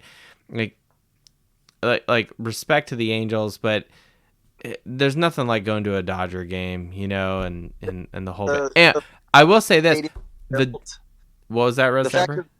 The fact that the stadium is built into the side of the hill. It creates resonance because they needed the concrete to support the structure. Mm-hmm. But that resonance is why Dodger Stadium is one of the most live ballparks to go to. And anytime, it doesn't matter if it's loud. First inning or ninth inning, as a fan, you stand up when your team's got 2 outs and they're on defense. The entire stadium is standing. Yeah. Yeah. Every 2 outs. There's good fans. Passionate fans. Electric. Yeah. Can I say it this way? Dodger Stadium and Dodger fans are like SEC fans. Okay. Can I put it that way? That kind of makes sense. If we bring it back, Yeah. Yeah, and this is kind of more, for fun. Dodger Stadium was the first ballpark to have the all-you-can-eat pavilion out in, I think it's right field. Yep. Where, like, and other stadiums do this. I know Cincinnati does this, Pittsburgh does this, but there's a specific section where tied with your ticket during a regular season game, Dodger Stadium was the first to do this, where you have all-you-can-eat and drink, like hot dogs and I think like pretzels, peanuts, maybe not pretzels, but definitely peanuts. Popcorn, definitely soda, like Coke or water, but all you can eat hot dogs and stuff. I mean, it's not the fancy stuff, but it's like all you can eat, and it's included with your ticket, right? So, hey, I want another hot dog. You just go down, you go get one. They're free, because you paid for it. It's part of your seat, Dodger Stadium was the first to introduce all you can eat seats, which is, maybe not good for, the obesity problem we have in America. But that being said, if you're going to a ball game, and you're gonna eat hot dogs and peanuts and this, that, and the other, you gotta have those if you're going to a ball game. Well, that's what I'm saying. Like, there's nothing like a dog. Now beer is not included, right? I think you have to pay for that, but you can get all you can drink soda, which is pretty cool. So I have not done that. I've never actually sat in the outfield at Dodger Stadium. I've sat along first baseline and third baseline. I think how many times I think I've sat in third baseline 3 times and first baseline once. I have So. sat in every section of the stadium. I have had the all-you-can-eat, which is a blast. Garlic fries are the jam, and those also originated at Dodger Stadium. So everybody else who thinks there's the originals at Dodger Stadium. But left field pavilion I think was my favorite, just because it's a group of rowdy, fun people. That's near the Dodgers bullpen too. They will talk shit like no other, but they will have fun. They will have fun the entire time. That was that. If you're that's like you're in the back of the school bus there, you know. Oh, big time. But when you have the view, the game I was at was the World Series game, the 18-inning game against the Red Sox, the only Dodger win in the series, which I always used to joke with my ex-wife, who was a Red Sox fan, that 2 games because we played 2 games.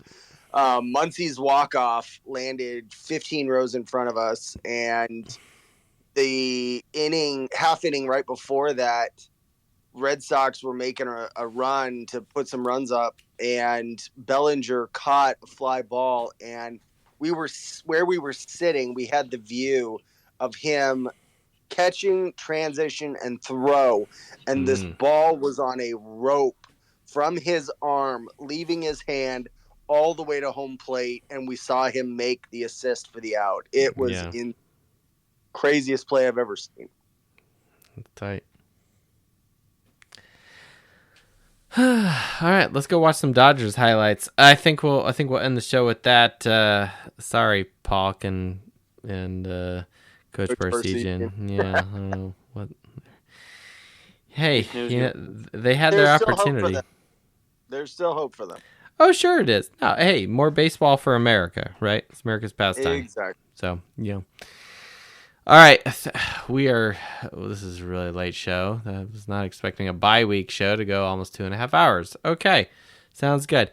Thank you, everyone, for joining us. We're going to cut this off. No outro music. We're just going to go. Thank you, everyone, and we'll see you next week, Wednesday, after the election. Go Irish.